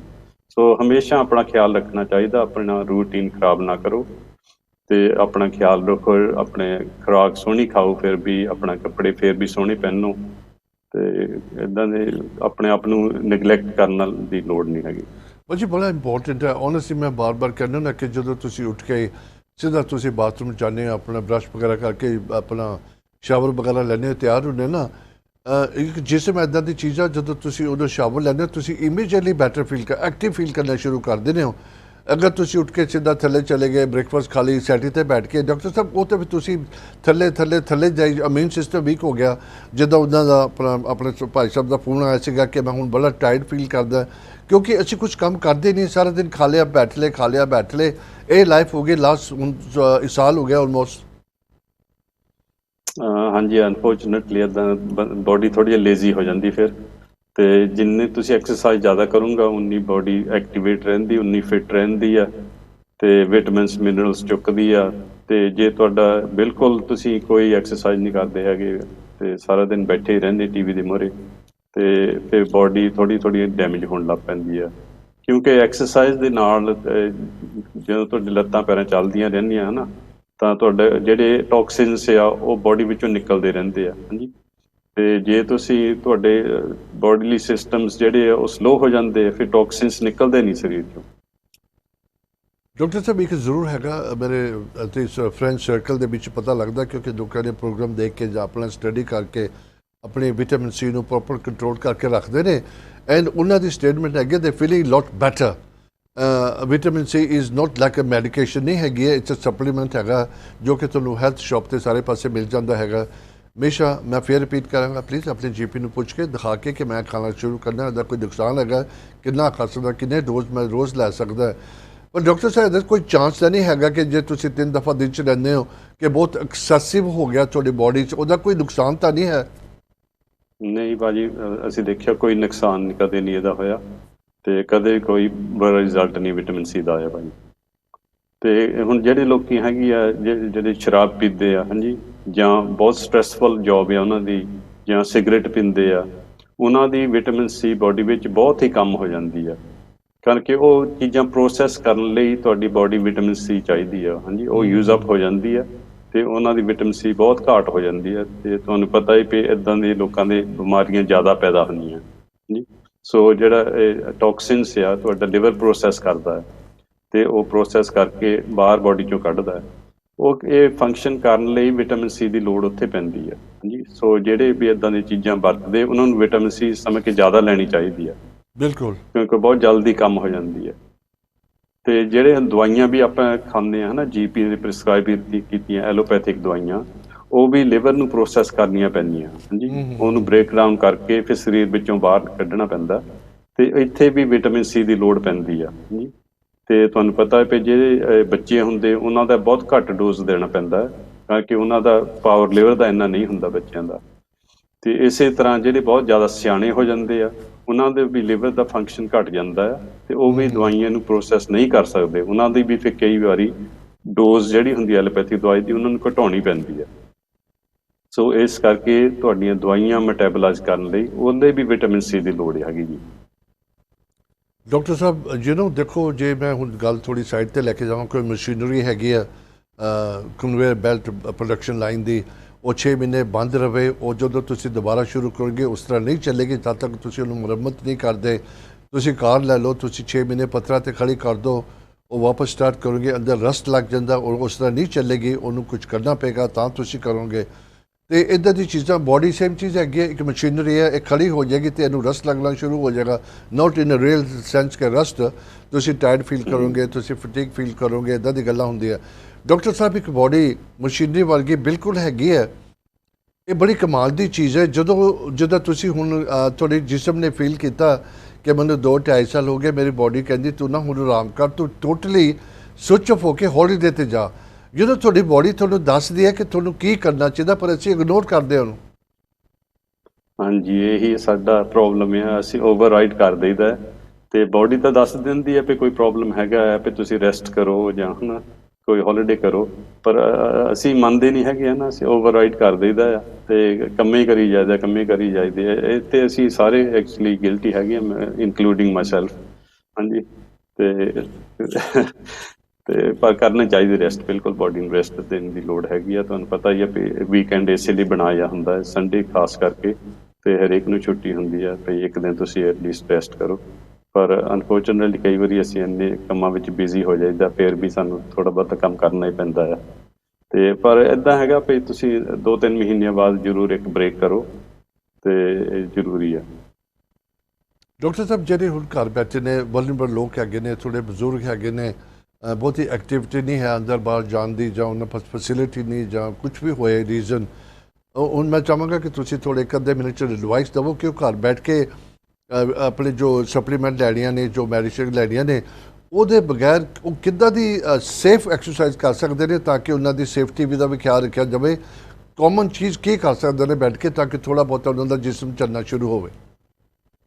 ਹਾਂਜੀ, ਸੋ ਮੇਨ ਥਿੰਗ ਹੈ ਵੀ ਜਿਹੜੀ ਜੈਂਟਲਿਸਟ ਜਾਂ ਸੇਫੈਸਟ ਐਕਸਰਸਾਈਜ਼ ਹੈਗੀ ਯੋਗਾ, ਹਾਂਜੀ। ਸੋ ਯੋਗਾ ਥੋੜ੍ਹਾ ਬਹੁਤ ਕਰਦੇ ਰਹੋ ਕਰੋ, ਤੇ ਬਾਕੀ ਲੱਤਾਂ ਨੂੰ ਐਕਸਰਸਾਈਜ਼ ਚਾਹੀਦੀ ਜ਼ਰੂਰੀ, ਉਹ ਤੁਸੀਂ ਆਪਣੇ ਘਰ ਵਿੱਚ ਤੁਰ ਫਿਰ ਸਕਦੇ ਆ, ਜਾਂ ਤੁਸੀਂ ਪੌੜੀਆਂ ਚੜ੍ਹ ਲਓ, ਥੱਲੇ ਉਤਰ ਆਓ, ਫਿਰ ਪੌੜੀਆਂ ਚੜ੍ਹ ਲਓ, ਹਾਂਜੀ। ਸੋ 1-2 ਵਾਰੀ ਦਿਨ ਵਿੱਚ ਜ਼ਰੂਰ ਇੱਦਾਂ ਦੀ ਕੋਈ ਨਾ ਕੋਈ ਐਕਸਰਸਾਈਜ਼ ਕਰਦੇ ਰਿਹਾ ਕਰੋ।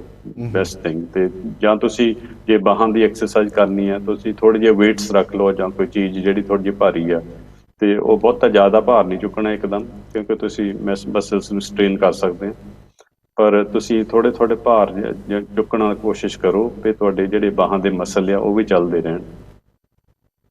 ਡਾਕਟਰ ਸਾਹਿਬ ਹੁਣ ਇੱਕ ਹੋਰ ਮੈਸੇਜ ਆਇਆ, ਜਦੋਂ ਤੁਸੀਂ ਇਨਸਾਨ ਆਪਣੀ ਉਮਰ ਦੱਸਦਾ ਆ, ਮੈਂ ਹੁਣ ਜੇ ਭੈਣ ਜੀ ਦੀ ਗੱਲ ਕਰਾਂਗਾ, ਉਹ ਕਹਿੰਦੇ ਮੈਂ 71 ਸਾਲਾਂ ਦੀ ਓਲਡ ਹੈਗੀ ਹੈ। ਮੈਂ ਕਦੇ ਓਲਡ ਲਫ਼ਜ਼ ਨਹੀਂ ਯੂਜ਼ ਕਰਨਾ ਚਾਹੁੰਦਾ। 71 ਸਾਲਾਂ ਦੀ ਯੰਗ ਲੇਡੀ ਦਾ ਫੋਨ ਆਇਆ, ਕਿਉਂਕਿ this is how you feel your body ਦੇ ਮੁਤਾਬਿਕ ਏਜ ਤੇ ਇੱਕ ਨੰਬਰ ਹੁੰਦਾ ਹੈ। ਅਗਰ ਤੁਸੀਂ ਯੰਗ ਫੀਲ ਕਰਦੇ ਹੋ ਤਾਂ ਯੰਗ 1 ਮਿੰਟ 'ਚ ਮੈਨੂੰ ਜਵਾਬ ਦੇਣਾ, ਕਿਉਂਕਿ 2 ਮਿੰਟ ਰਹਿੰਦੇ ਨੇ। ਉਹਨਾਂ ਦਾ 71 ਸਾਲਾਂ ਦੇ ਨੇ, ਉਹਨਾਂ ਦਾ ਜਿਸਮ ਸਾਰਾ ਪੇਨ 'ਚ ਹੈਗਾ ਹੁਣ, ਸਪੈਸ਼ਲੀ ਗੋਡੇ ਜ਼ਿਆਦਾ ਦੁਖਦੇ ਨੇ। ਇਹ ਕਿਉਂ ਇੱਦਾਂ ਉਹਨਾਂ ਨੂੰ ਸ਼ੁਰੂ ਹੋ ਗਿਆ? ਵਟਸ ਉਹਨਾਂ ਨੂੰ ਕੀ ਕਰਨਾ ਚਾਹੀਦਾ?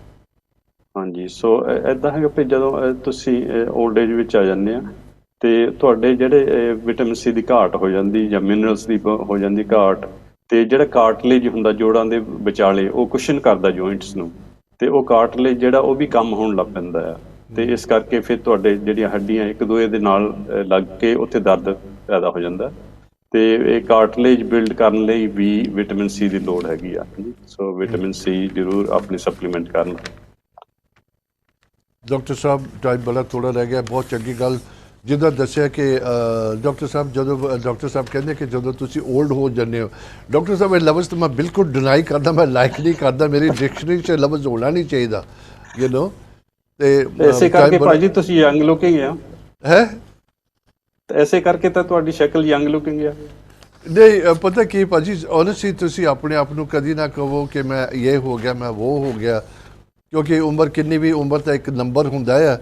ਤੁਹਾਡੀ ਸਿਹਤ ਠੀਕ ਹੈ ਤੇ ਤੁਸੀਂ 100 ਸਾਲ ਵੀ, 110 ਸਾਲ ਵੀ। ਚਲਾ ਆਪਣੇ ਸਰਦਾਰ ਫੌਜਾ ਸਿੰਘ ਹੈਗੇ, I think is under 10 year old, recently ਉਹਨਾਂ ਦਾ ਬਰਥਡੇ ਸੀਗਾ, ਬੜੀ ਵੱਡੀ ਮੁਬਾਰਕ ਉਹਨਾਂ ਨੂੰ। ਡਾਕਟਰ ਸਾਹਿਬ ਥੈਂਕ ਯੂ ਸੋ ਮਚ। ਉਮੀਦ ਰੱਖਦਾ ਕਿ ਤੁਸੀਂ ਹੁਣ ਸਟੂਡੀਓ ਆਉਣਾ ਸ਼ੁਰੂ ਕਰਾਂਗੇ। Please keep watching, keep supporting Akal channel. Next week same time same place ਤੋਂ ਮੁਲਾਕਾਤ ਹੋਏਗੀ। ਕੋਈ ਵੀ ਕਿਸੇ ਤਰ੍ਹਾਂ ਦਾ ਸਬਜੈਕਟ ਦਾ ਤੁਸੀਂ ਚਾਹੁੰਦੇ ਹੋ ਕਿ ਅਸੀਂ ਟੌਪਿਕ ਕਰੀਏ, ਡਾਕਟਰ ਨਾਲ ਡਿਸਕਸ ਕਰੀਏ, ਸਾਨੂੰ ਰਿੰਗ ਕਰਕੇ ਦੱਸ ਦਿਆ ਕਰੋ। Send a message to call centre, ਉਹ ਸਾਨੂੰ ਮੈਸੇਜ ਪਹੁੰਚਾ ਦਿੰਦੇ ਨੇ ਤੇ ਅਸੀਂ ਉਸ ਤਰ੍ਹਾਂ ਦਾ ਟੌਪਿਕ ਲੈ ਕੇ ਆਵਾਂਗੇ। ਜਿਹੜੇ ਅਸੀਂ ਟੌਪਿਕ ਕਰਦੇ ਜਨਰਲੀ ਕਰਦੇ ਹੁੰਦੇ ਹਾਂ। अपना ख्याल रखियो। द बीमारी स्टिल आउट देयर। अपनी ਜਿਹੜੀ गवर्नमेंट की गाइडलाइन फॉलो करो। नैक्सट वीक मुलाकात होगी। सत श्री अकाल जी।